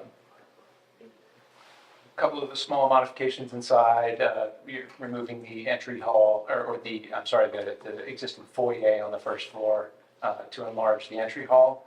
And one of the nice things about the second entry we're going to establish at the mudroom along the driveway there is that we'll take that existing door to the inside of the existing foyer, and that will become our entry door to the new bedroom. So we'll keep a nice historic door that has character of the existing house and extend that to the exterior there as well. It's of the same kind of quality, wood species, and finish as the existing front door, but it has a different glazing profile. Part of the extension as well is to continue the covered porch further to the north and then create a certain portion of it as a screened-in porch section. And then we'll also be adding a fireplace in that family room with the chimney, and that will also serve as our flue for our furnace below. So as you see in it's the primary elevation off the driveway with the entry, existing entry there on the left, and then our new proposed entry on the right side there to the mudroom. One way we're going to help differentiate that is by adding a site fence just to the left in this view, to the left of that mudroom staircase, so to the front of the building essentially, to help provide just a backyard space for the kids to accommodate our clients' needs, and they have young children and want to provide a safe backyard. So we'll have some fencing across there, and that'll also help delineate the difference between our existing formal front entry and the secondary one, even though it's on the same facade. All of our siding, trim, window details will match existing. And if you noticed in the first floor plan, we stepped in, especially along that west facade. It's just a little bit, but we stepped in the addition from the existing west side, just enough to provide a clear identifier between new and existing. That we're adding an addition here.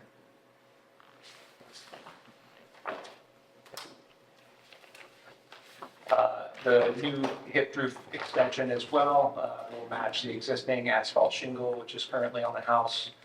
Siding, paint, exactly will match the same detailing. So you can keep going, and we've got additional elevations. As you can see at the front of the house, the existing elevation to the street remains unchanged, other than the two windows there. We're going to reintroduce what is missing today, was a stair at the front of the house. And even though that wasn't the original entry, we're going to take those two inside windows, and we'd like to turn those into doors, so that there's good flow in and out of the house. Another key feature that we're looking to reestablish is the guardrail on the covered porch. That is currently open today, but we discovered a portion of the existing or the original guardrail, a few pieces of it in the basement. And so Is there any of them that are curved? That's it. Yeah. Just for your information, when my oldest daughter got married and went over the house, took those curved railings, took them down to Linwood, and had to make a wedding altar with them, and that was, then when the wedding was over, we brought them back. Those two Yes. curved pieces are exactly what we've got in the basement that we'd like to use to then recreate the rest of the railing. The new heating as well, we are introducing heat pumps for the building, and we're looking to put that on the kind of non-primary facade of the building here on the west side. Those would be ground mounted and to support the little house. They'll be screened, Sorry? screened? We don't currently have plans for them to be screened, but along the whole west side of the house, there is fairly mature vegetation and tree line across that whole side, so it should be screened from the neighbor as is. Can you see it from the street? No, it's just to the right of those heat pumps. That's where the original house actually steps out on that facade. So from the street, those are completely hidden from view. As well as the porch also extending out beyond even that bump out in the house as well. Are there any pipes coming out of them that are going to be on the walls, or they hang into the? Yeah, so one would be going in to serve an air handler in the basement. Another one, probably closer into the corner, would probably run up in the corner into the attic to provide the line set to an air handler in the attic space. So that we would be able to tuck into the corner of the line height and treat it similarly to the other trim.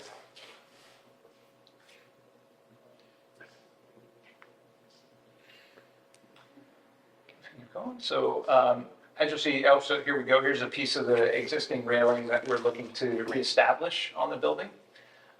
We will take care of any on the exterior. We'll be doing repairs required to tidy up all of the column bases and porch columns, reestablish the railing. The house will be getting repainted, which we have colors for here shortly.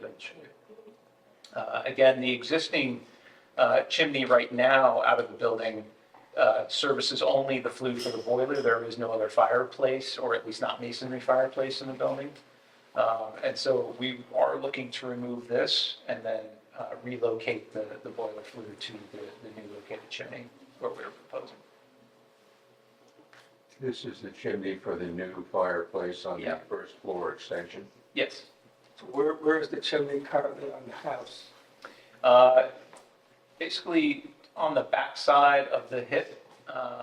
So let's see if you, Right here. yeah, exactly, centered on the peak of the roof, on the just beyond to the Can we north side. see it in the front elevation? Is that?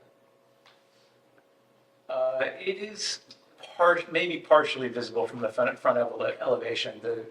Given the kind of landscape of where you are at the street versus where you can see it in the house, you typically don't see it from most viewpoints until you come around.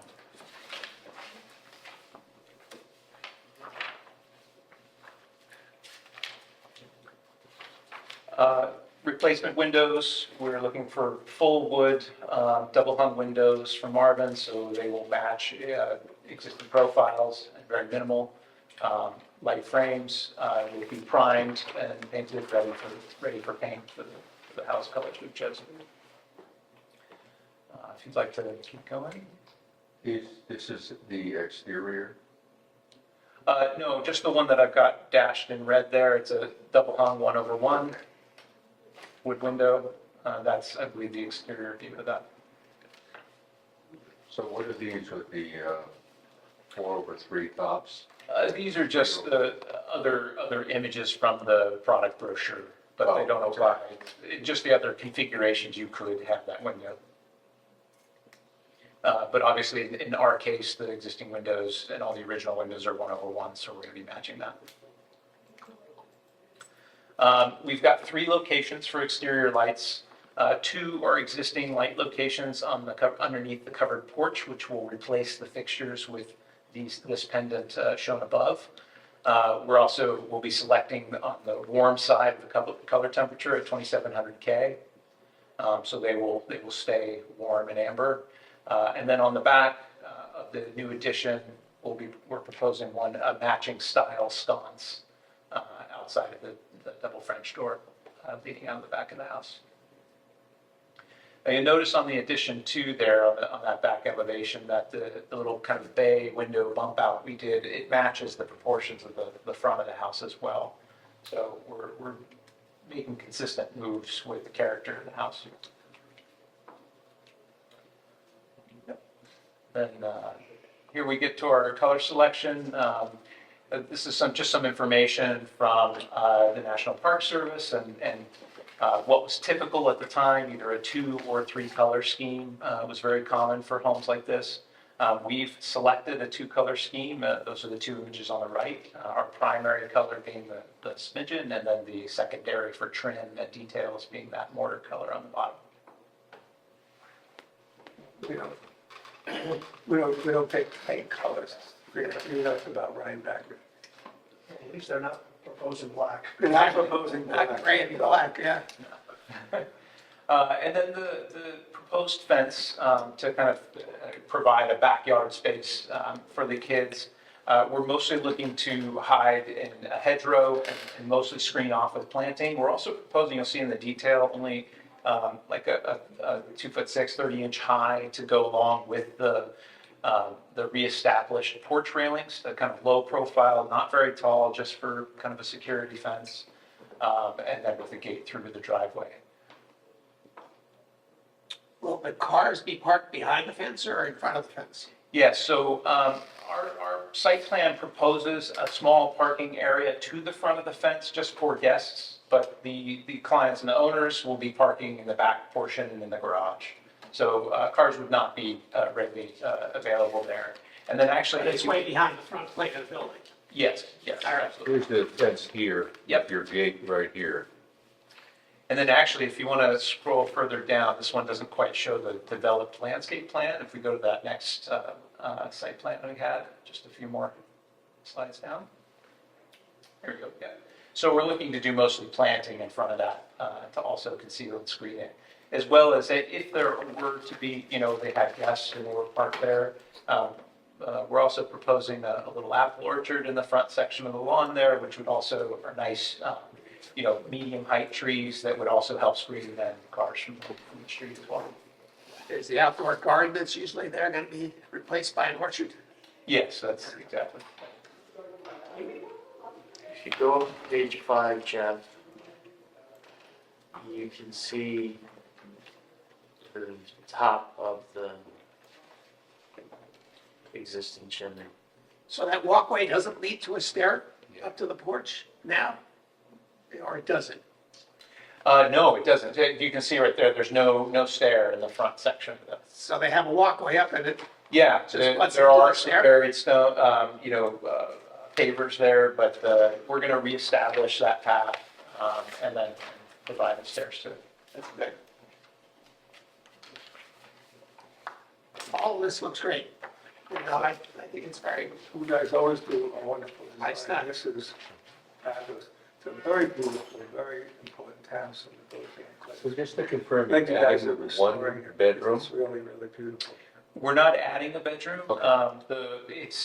There's an existing room back there, bedroom back there, that we're basically, as we reprogram it, the addition's providing an expanded, larger primary suite, but we're not adding any bathrooms, so there'll be no change to the septic. Okay, that was my question, yeah.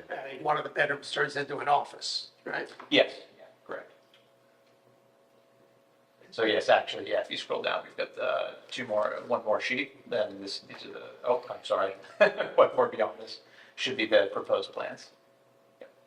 So the second floor there on the left, all that area where we're getting in the laundry and primary bath and bathroom, that is currently that bedroom. And that's going to be, we're getting an extra bathroom. The house currently only has 2 bathrooms. And with a family with 3 kids and perhaps a mother that might be staying periodically, it's important to get another bathroom in there if we could. So, and then the addition will house, kind of the reestablished larger bedroom. And this garage is just going untouched? Yeah, that's existing. I think the idea is that we'll paint that, just to tidy it up, but we don't intend to do anything else. The existing sidewalk in the front, there's some issues that need repair. Normally, when we have a project this big, we require that the In the plan? applicants fix any issues with the public sidewalk. Okay, I hadn't quite noticed It was anything covered like with leaves, but there was a lot of, just uneven. uneven and heaving and cracks and There's stuff. some, chips and cracks in it. Okay. We're trying to slowly improve the sidewalks in the village, one at a time, as applicants come in to do work on the house, say, okay, we have you now, please make it safe, because there's some, streets have gotten a lot better over the last few years. And we appreciate that it flatten the sidewalk, so. And if you can, extend the sidewalk across the driveway. We'll make that requirement. Like a delineation, is it? We usually like to, if you're gonna repair sidewalks, to take the sidewalk and put it across the driveway, so the priority is the pedestrian on the sidewalk rather than the car coming in. But I'm not, we request that. It's not in the code yet. Yeah. Yeah, it will be, but some people just asphalt straight out to the street, and, you go from bluestone on concrete, cross asphalt. Yes. to get there. But we encourage it to try to make. So there's a hierarchy, pedestrian hierarchy. Yes, and so the level is always designed to facilitate the walker rather than the ramp up. Because a lot of times you get, ramps down and ramps up in order to accommodate the asphalt. Okay, we do plan on surfacing the driveway a little bit too, and you'll see a small note there in the bottom right at the driveway entrance, where currently it's kind of a straight shot from the driveway, so we want to kind of gradually bring that out as a more gentle curb cut anyway, so we'd be doing some repairs out there as well. Understanding that request, is that something you would agree to, on the continuation of the sidewalk of the same material? I think we would like to, however, we would need to evaluate that in terms of just budget, overall budget. We have priorities. We just appreciate if you could do We would like Yeah, to, it's we'd not- love to accommodate the village, and we'll take a look at it. And Ryan just kind of made a point, are you considering any external generators for power failures? We have not discussed that at this time, so it wasn't a planned part of it. That would, if it comes up, it would need to be part of the site plan and demonstrating if you have a buried gas tank or whatever, but you could, if you decide in the future, you can come back for that. Yeah. This looks very nice. It looks very nice. It looks great. It's a beautiful house. Yeah. It'll be nice if it's not white on white. I like a little color. Right. Well, that's the, Everything's either white or black these days. well, that's the, what did you call it, slate or putty or? Oh, yes, smidgen and mortar are the names of the colors we have. There we There you go. Yep. I like that, but That has very nice, like dental details and things. So can we approve this tonight? Sure. Wait, What? you had two before. Motion for lead agency. You're in the historic district now. Okay. Make a motion to declare lead agency. I'll second it. All those in favor? Aye. And then, are you guys satisfied with their short EAF? Yes. Yeah. Motion for Rhinebeck? I'll make the motion for neg deck. I'll second. I'll second. John seconds it. All those in favor? Aye. Okay, now, make a motion for modified site plan for 17 Glen. 17 Black. I'll make a motion. I'll second it. One condition, that the sidewalk be repaired. Yes. So I think we can ask for that. That's in the village code. It's, if there's deficiencies in the sidewalk, cracks or impediments, we can ask for that. One small step for mankind. In 10 or 20 years, the village will have beautiful sidewalks as we get them one at a time. I think you'll find our clients want to be a part of the community, be a positive part of the community, I'm sure. I put a lot of strollers Fewer and fewer people are walking in the streets, Let's, especially with strollers, because the sidewalks are getting better. But let's the mayor complete, started this several years ago. We're trying to get this done. let's complete Sean's motion. Sean made the motion with condition of the sidewalk. Michael seconded. All those in favor? Aye. Aye. Okay. Good luck. Thank you. Congratulations, thank you. Darren, you can come home.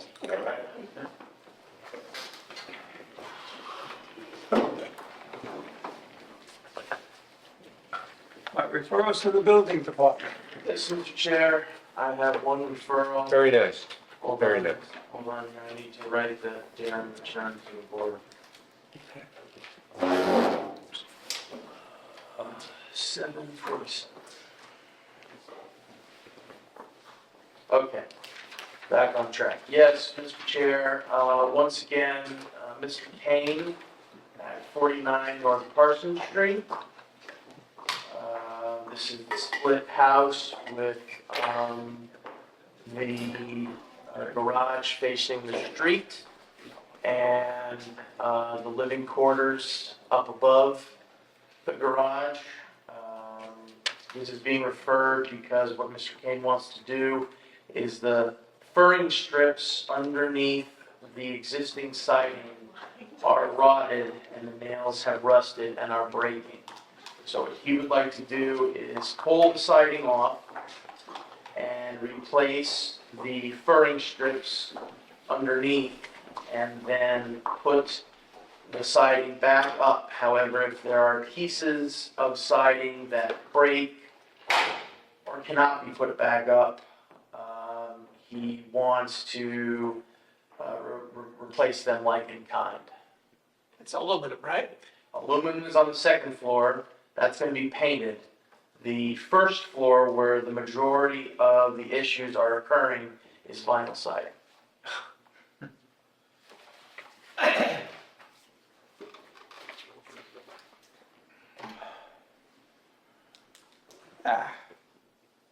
I hate to say it, but if he's just repairing it, he can do that. We can't make them re-side the whole house. Finding every angle to keep it. I know, it's obviously a non-contributing building in the historic district. In a sense, yes. So I would say we have to let him go ahead and do what he wants. Because it's a repair rather than a replacement. If he was replacing, we can dictate what it can be, but if he's just repairing it, then he can replace in kind. Okay. Does that everybody agree? I do. Yes. But we recommend that he consider fiber cement or some other I alternative. will definitely add that note, along with any additional comments from Justin or Ken once this moves through the final permitting process. So do we have any minutes? I was hopeful, but unfortunately not, Mr. Chair. Hopefully December will bring presents. That's, You say you have two referrals or one?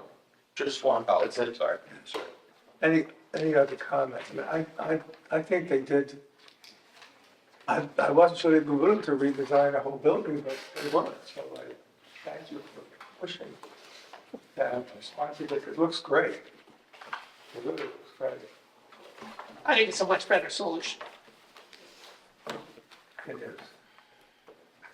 And other than the bulk of the walls, I think they handled the ramps and everything pretty well.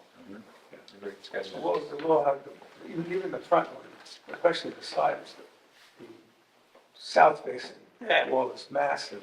Yeah, it's big, too big. I'm hoping it can reduce that and just have a railing. And they pushed the button and put Soften it, put in some plants. landscaping in, but that's, you got to think about a lot of things in terms of landscaping and some green space. I'm glad David pointed, I didn't see that in the secret, but they're required now in the new code to have some area for the public to sit in.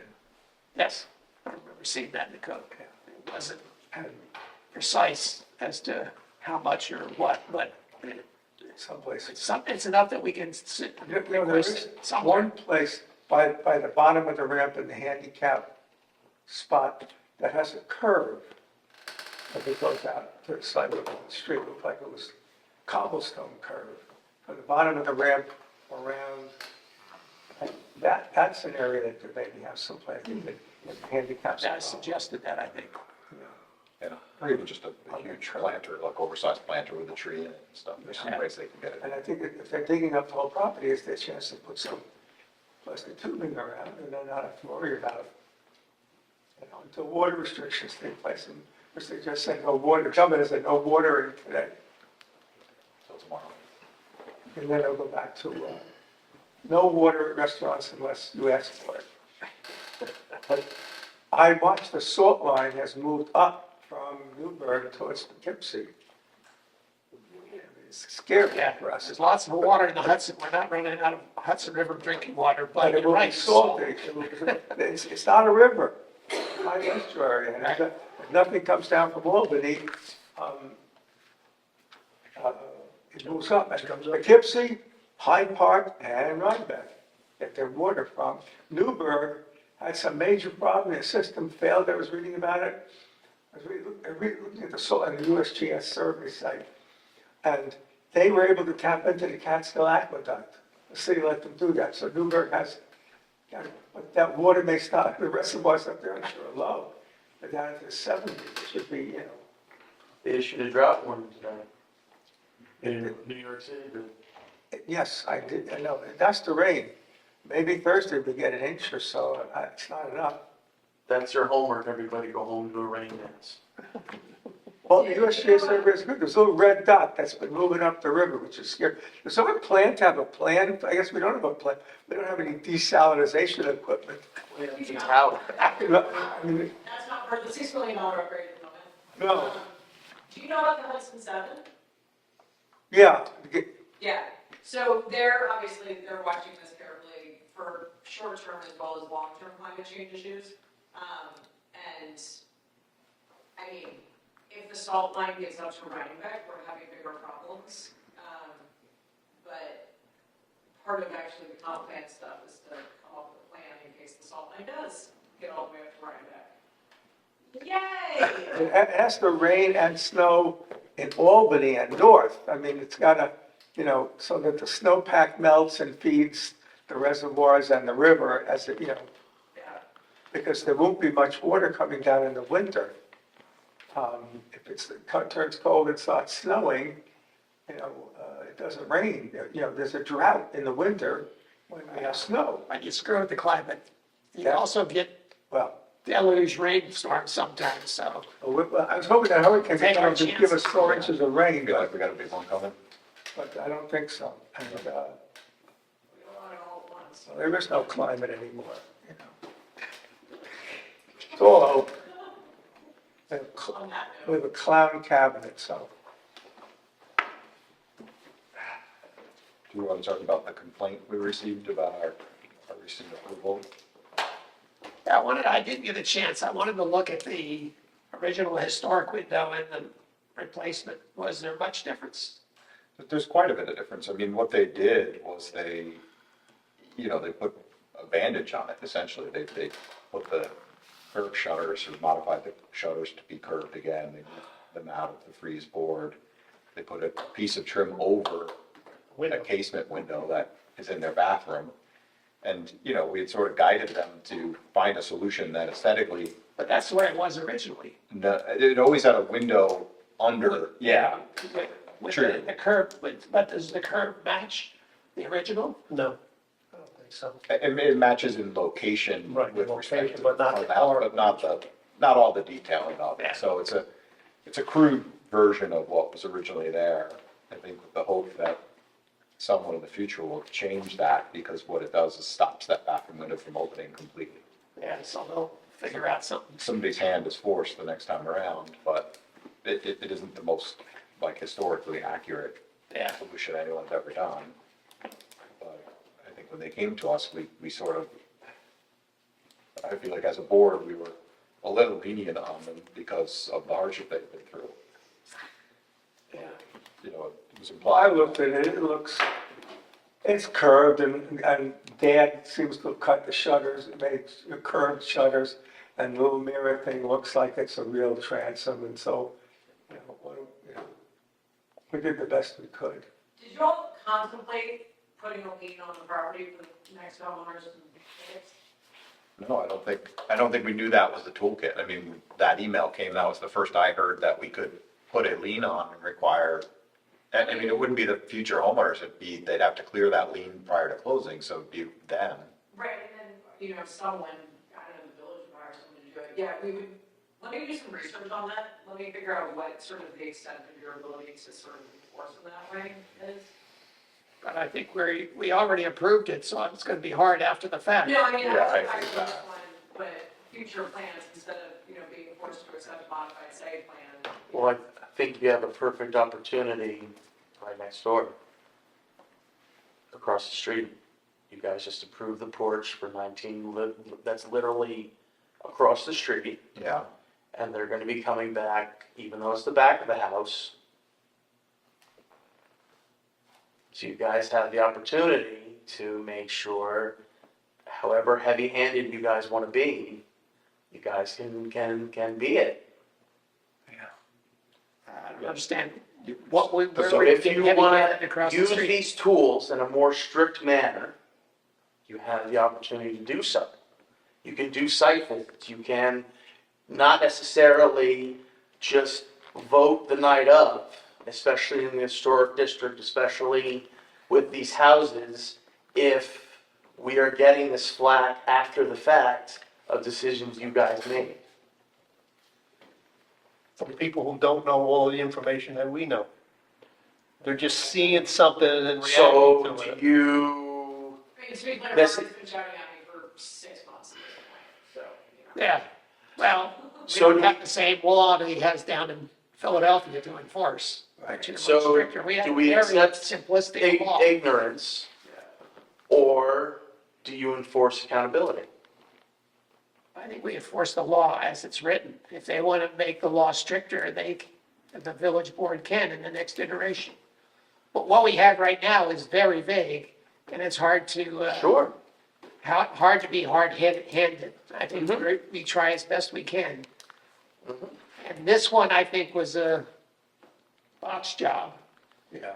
And we tried to repair it after the fact, which is always tough. Absolutely. Right, but I think we accepted the botch job, so we have to live with it. But I think to that point though, Ryan, I think we're catching these things earlier than we were before, and I think we're scrutinizing things a lot more intensely than we had been before, right? This was a situation where they thought they were completely done with their renovations, and, at the point they're trying to close out their building permit. So we're I telling guess them they the need point to- I'm making about 19 Yeah, is they're gonna take the columns off, right? They have to demo the porch underneath, the columns have to come off. So if they come back to us and say, oh, 3 of the columns got damaged when we got taken them off, what do we do now? they can put them back. Yeah, Okay, we can replicate it. so if they say, oh, we can't afford that, That's too bad. Should have come Okay. talk to us. We asked, and it was part of the Okay, agreement that if he keeping the columns. I'm making a mental note, Okay. November 19th, Those, that this was said, Right, they said they would, and we have the video. so. But there are a couple out there. I'm who just haven't also gotten relaying COs what yet. I'm experiencing on the front lines. Yeah. The one on I- Beach Street and the one on South Parsonage. Beach or Street North is Parsonage. desperately trying to get away, and we're not budging, Okay, good. so. But that's the tool, it's the building permit. The CO is the tool, it doesn't. It is, but the zoning enforcement officer can only enforce what you guys approve, and how you approve it. Yeah. Right, but on 19 is a good example. We didn't approve a change to the columns, so he could say, you gotta go back to the planning board. I can't give you a CO because you changed the So columns. hopefully, everyone is paying attention, because obviously, Justin and Ken are two individuals that are here 2 nights a week for 2 hours. I thought Justin was So starting to work here. I can't comment on Wasn't Justin starting to work for us? Yeah, that's gonna be in front of the village board next week. In his new Fingers crossed. contract, he's gonna be here 3 days a week, starting in January. Good. Thank you. But I mean, is there a mechanism to tell us when someone applies for a CO? I mean, that would be a nice trigger to say, hey, sure. So our mechanism Second or is, third look if at it. it's planning board approved, if it receives conditional approval, Justin goes out and Looks at the plan. looks at the plans and looks at the finished product. That's essentially what triggered 2022. Yeah. In July, they called us and they're ready for final inspection. What? You know what you did? They're like, oh, we didn't know we needed to do anything about that. Hey Ryan, is there anything that can be done? I know that like interim inspections happen all the time here, and you know this, everybody knows better than I would, but like there's the footings inspection, and there's the whatever inspection, and then there's the something else inspection. Is it worth like having whoever goes out and does those inspections bring the facade plans or whatever with them to be like, oh, by the way, that window that you just destroyed, you're gonna have to fix that. You know, I mean, like, is there any point to do it sort of prior to doing the CRO inspection? I don't know if I can answer that kind of mechanism. I think that's more of a Ken question. Is that what Brian does? Ken doesn't do that. Correct. Brian does, I would say, the majority of the field inspections because of the limitation of, Well, maybe in January that can change, and that will help. yeah. If Justin can go out with Brian or instead of Brian on tricky projects like you pretty much know what the tricky ones are, and make sure that Justin. Leaves the chair every project. Everything. But that's exactly what happens though, Lydia, is that, when the building inspector's out there, they're looking for other things too, and they'll bring it up, not just historical, but, why is there an extra plumbing rough in what you said was a closet over here? Is that going to be a bathroom, that type of thing? So the toilet's not gonna be, right? Yeah. But we have to, we're nice guys. And the town board are not nice guys. And somehow we have to get a little tougher. With all this money and all these people coming up, to protect the village. I think we progressively are. I mean, we had one major example earlier this year that we upped our review standards because of. And now maybe this one, all the flack we got after the fact. Why do they all fall into line? But I mean, this maybe raises our accountability standard one further because we say, hey, we were soft on this and with prior applications for our houses and we, we're sort of reprimanded for it and there's been some repercussions and, we can't let anyone skate on these types of things. I would definitely think about, especially for the historic district, especially in the original historic district. Yeah. Some sort of, escrow, yes, even if it's $600, even if it's $1,000, we can utilize tie and bond in whatever capacity you guys need to utilize tie and bond, just to make sure that, what's being handed to us, they follow through with, and things like that, and try to use them in a, you know, a bigger code. One of our numbers though is That's that something there. you have to fix this, and then I don't have any money. I mean, that's normally not a problem in the village, but sometimes, Jerry the lawnmower man, I mean, I mean, this, we don't have any mechanism to say, well, we have a grant, or we can help you. And now, I think it was, the lady in the back, in the balcony, said the state is stopping giving grants to houses in the historic district. They're not, because we're too rich. Yeah, they can bubble up. And so that further inhibits, I would say somebody go out and you can get interest-free loan or something to fix up the building. We don't have that anymore. And we have no way of having a pot to say, well, bring in your tax return, prove you're poor, and we have a pot of money to help you do some maintenance on the historic building. Because when we made Jerry fix the porch, he said to Fenton, well, if it's falling down, I can knock it off. That's not what we said. It's not what we said. Fenton called me. I said, no, it's not what we said. We said, fix it. So we got some wood and stuff, and he did a nice job sanding it down, replacing all the rotten stuff, and left it alone. And He put didn't pay any primer on it, nothing. So now it's Nothing. rotten So again. now it's rotten again. I can't, but But maybe the no money thing is where the lien comes into play, right? So, okay, you have no money, we can issue you a CO so you can get to your closing, but there'll be a lien on the title that's gonna require your and if they buyer want it, the new owner's gonna have to pay it. to pay that off, or you to use closing proceeds, or leave some money in escrow for your new buyer to remedy the situation. So, Yeah. sure, we won't hold up your closing by holding the CO, but there's gonna be a lien, which is also gonna affect your closing, but it's a little easier to deal with a lien. With the new guy who probably has more money, and everybody has money when they sell the house. Right. So we're saying it's gonna be a little less, you're gonna drop the price of the house by a couple of $1,000. Right, so 10 grand in escrow, Because to it's fix the gonna be a window, lien to fix the fix the lien. closing, right? Because people are desperate for Rhinebeck houses, and they would buy it with a lien and say, okay, we'll cover it, we'll get it fixed. Right, because you can quantify, what the Yeah, specific I mean, that's a way to get some money from the wealthy people that are buying the houses. I think something you guys can consider it. I would only caution that you find out the legal parameters Yeah. that are involved with that before And I you jump think in. the with code both- has to say, give us with that both- authority. With both feet. Yeah, but you're starting on a new code, right? Yeah. Theoretically, you have a month. Yeah. So hopefully January, February, when hopefully everything is finalized, and then you'll have Our a history. stronger presence of the CEO here. So maybe that will be a remedy. What is the change? I'm not sure I'm aware of what's changing with Justin. So Justin's gonna have a more, I guess We you could get call 3 days. it, full-time presence here in the village. The schedule is three days. Those exact 3 days has not been determined yet. There's some legal parameters because, Lydia, is it an intermunicipal agreement or is it a shared services agreement? It's an intermunicipal agreement, so we're hiring Justin, and, 3 other municipalities And- are hiring as well.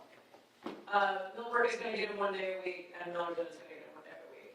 So they're gonna, each of those municipalities are gonna pay us for 1 day. And I think, we haven't figured this out yet, but the original conversation was that, Justin would be here probably Wednesday, Thursday, Friday.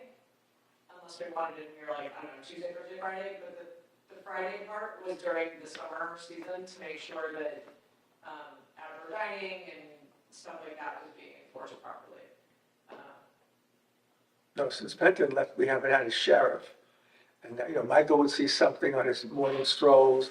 Yeah, we had nobody walking the beat. And we could call and say, get over there, somebody picked up a hammer, get over there right now and shut him down.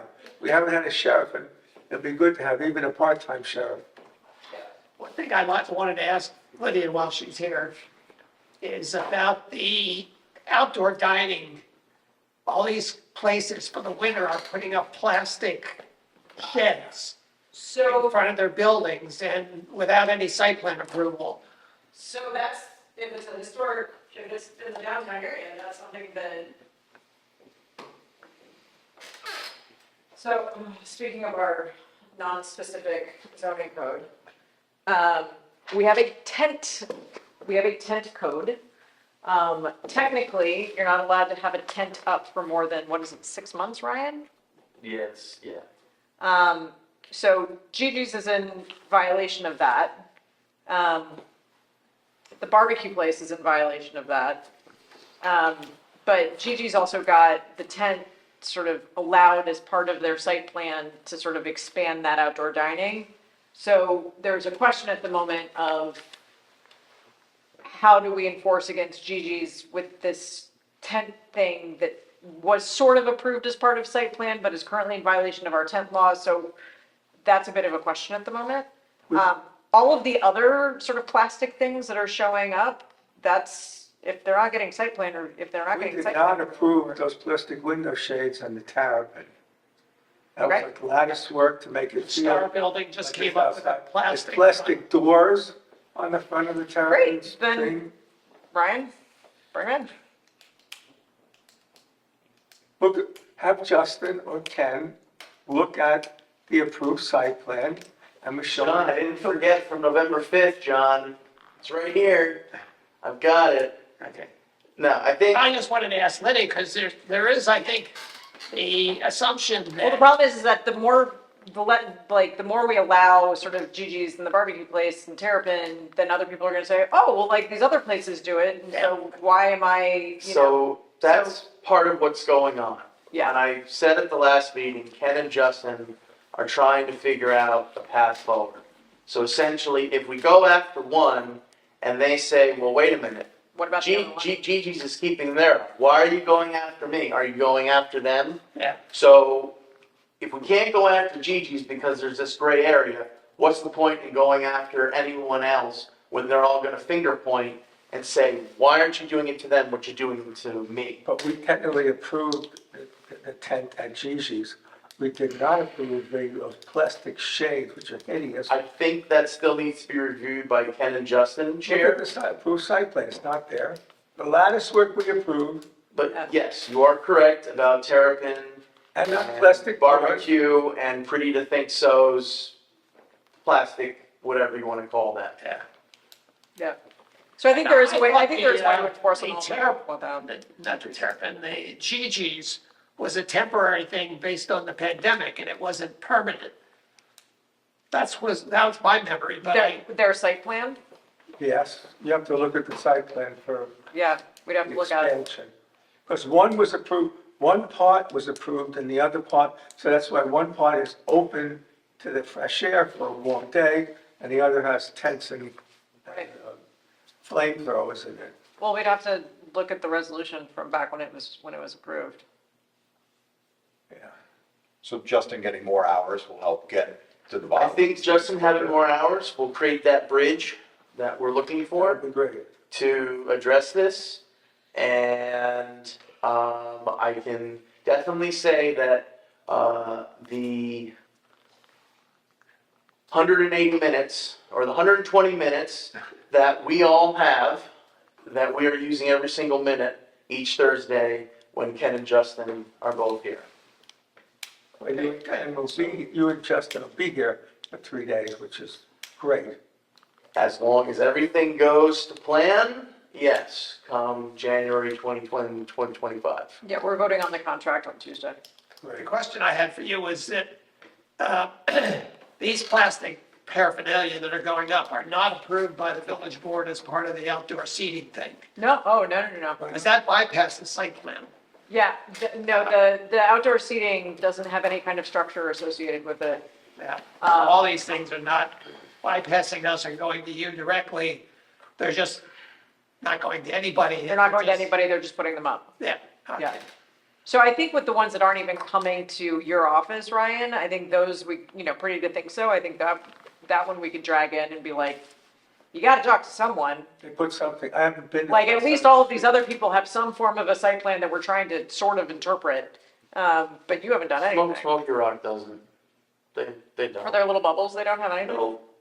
So, I mean, I think that like, when there's no site plan at all, I This think was that. all generated from the pandemic and because They put up the bubbles and they kept them. it didn't, Well, maybe as part of your review of their back building, you can remind them that they don't Yeah. have permit, they don't have permission. All right, I just wanted to clarify that they don't have some village board approval for those things. No, I can send you the outdoor dining regulations, they have nothing, They're like No Maxwell plastic involved. Smart's cone of silence, they're hideous.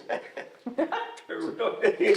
Speaking of the back building in Smoky Rock, is that also a Justin workload thing, or is that a David Gordon thing? And, you know, like, those It's people a have done Justin- multiple it's a meetings Justin- without that memo, and it doesn't reflect, I think, well on us, that they've come without that memo, so, it's a little bit of both. yeah. Yeah, David gets it to him on Monday, he doesn't have time to turn it around by Tuesday because he's working all day Tuesday in LaGrange, you know, so that one's a little bit of both.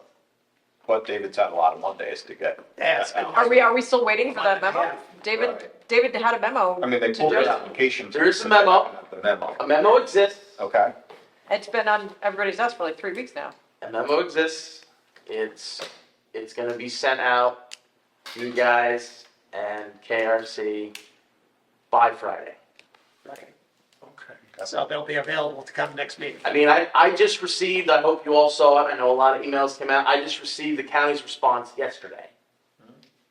So the county weighed in the day before they were told to weigh in. Yeah. It's not, There was a new person on that too. Ian Wickstead is the new reviewer of everything. Anything involving Rhinebeck, both town and village, Wait, it's not Dylan anymore? no. I think Dylan got some promotions, he's pretty high up there now. Oh, good for him, he's really good. Yeah, he's really good. He's now on the Hyde Park Planning Board too. Dylan Douglas, as a member. That's good. Yeah, he's a good guy, He's a really good guy. works hard. Oh, so now Ian? yep, we're done. I guess. We're not done, there's no motion. I'll make a motion to adjourn. I'll second it. Michael seconds it, all We're in done. favor? Aye. Thank you.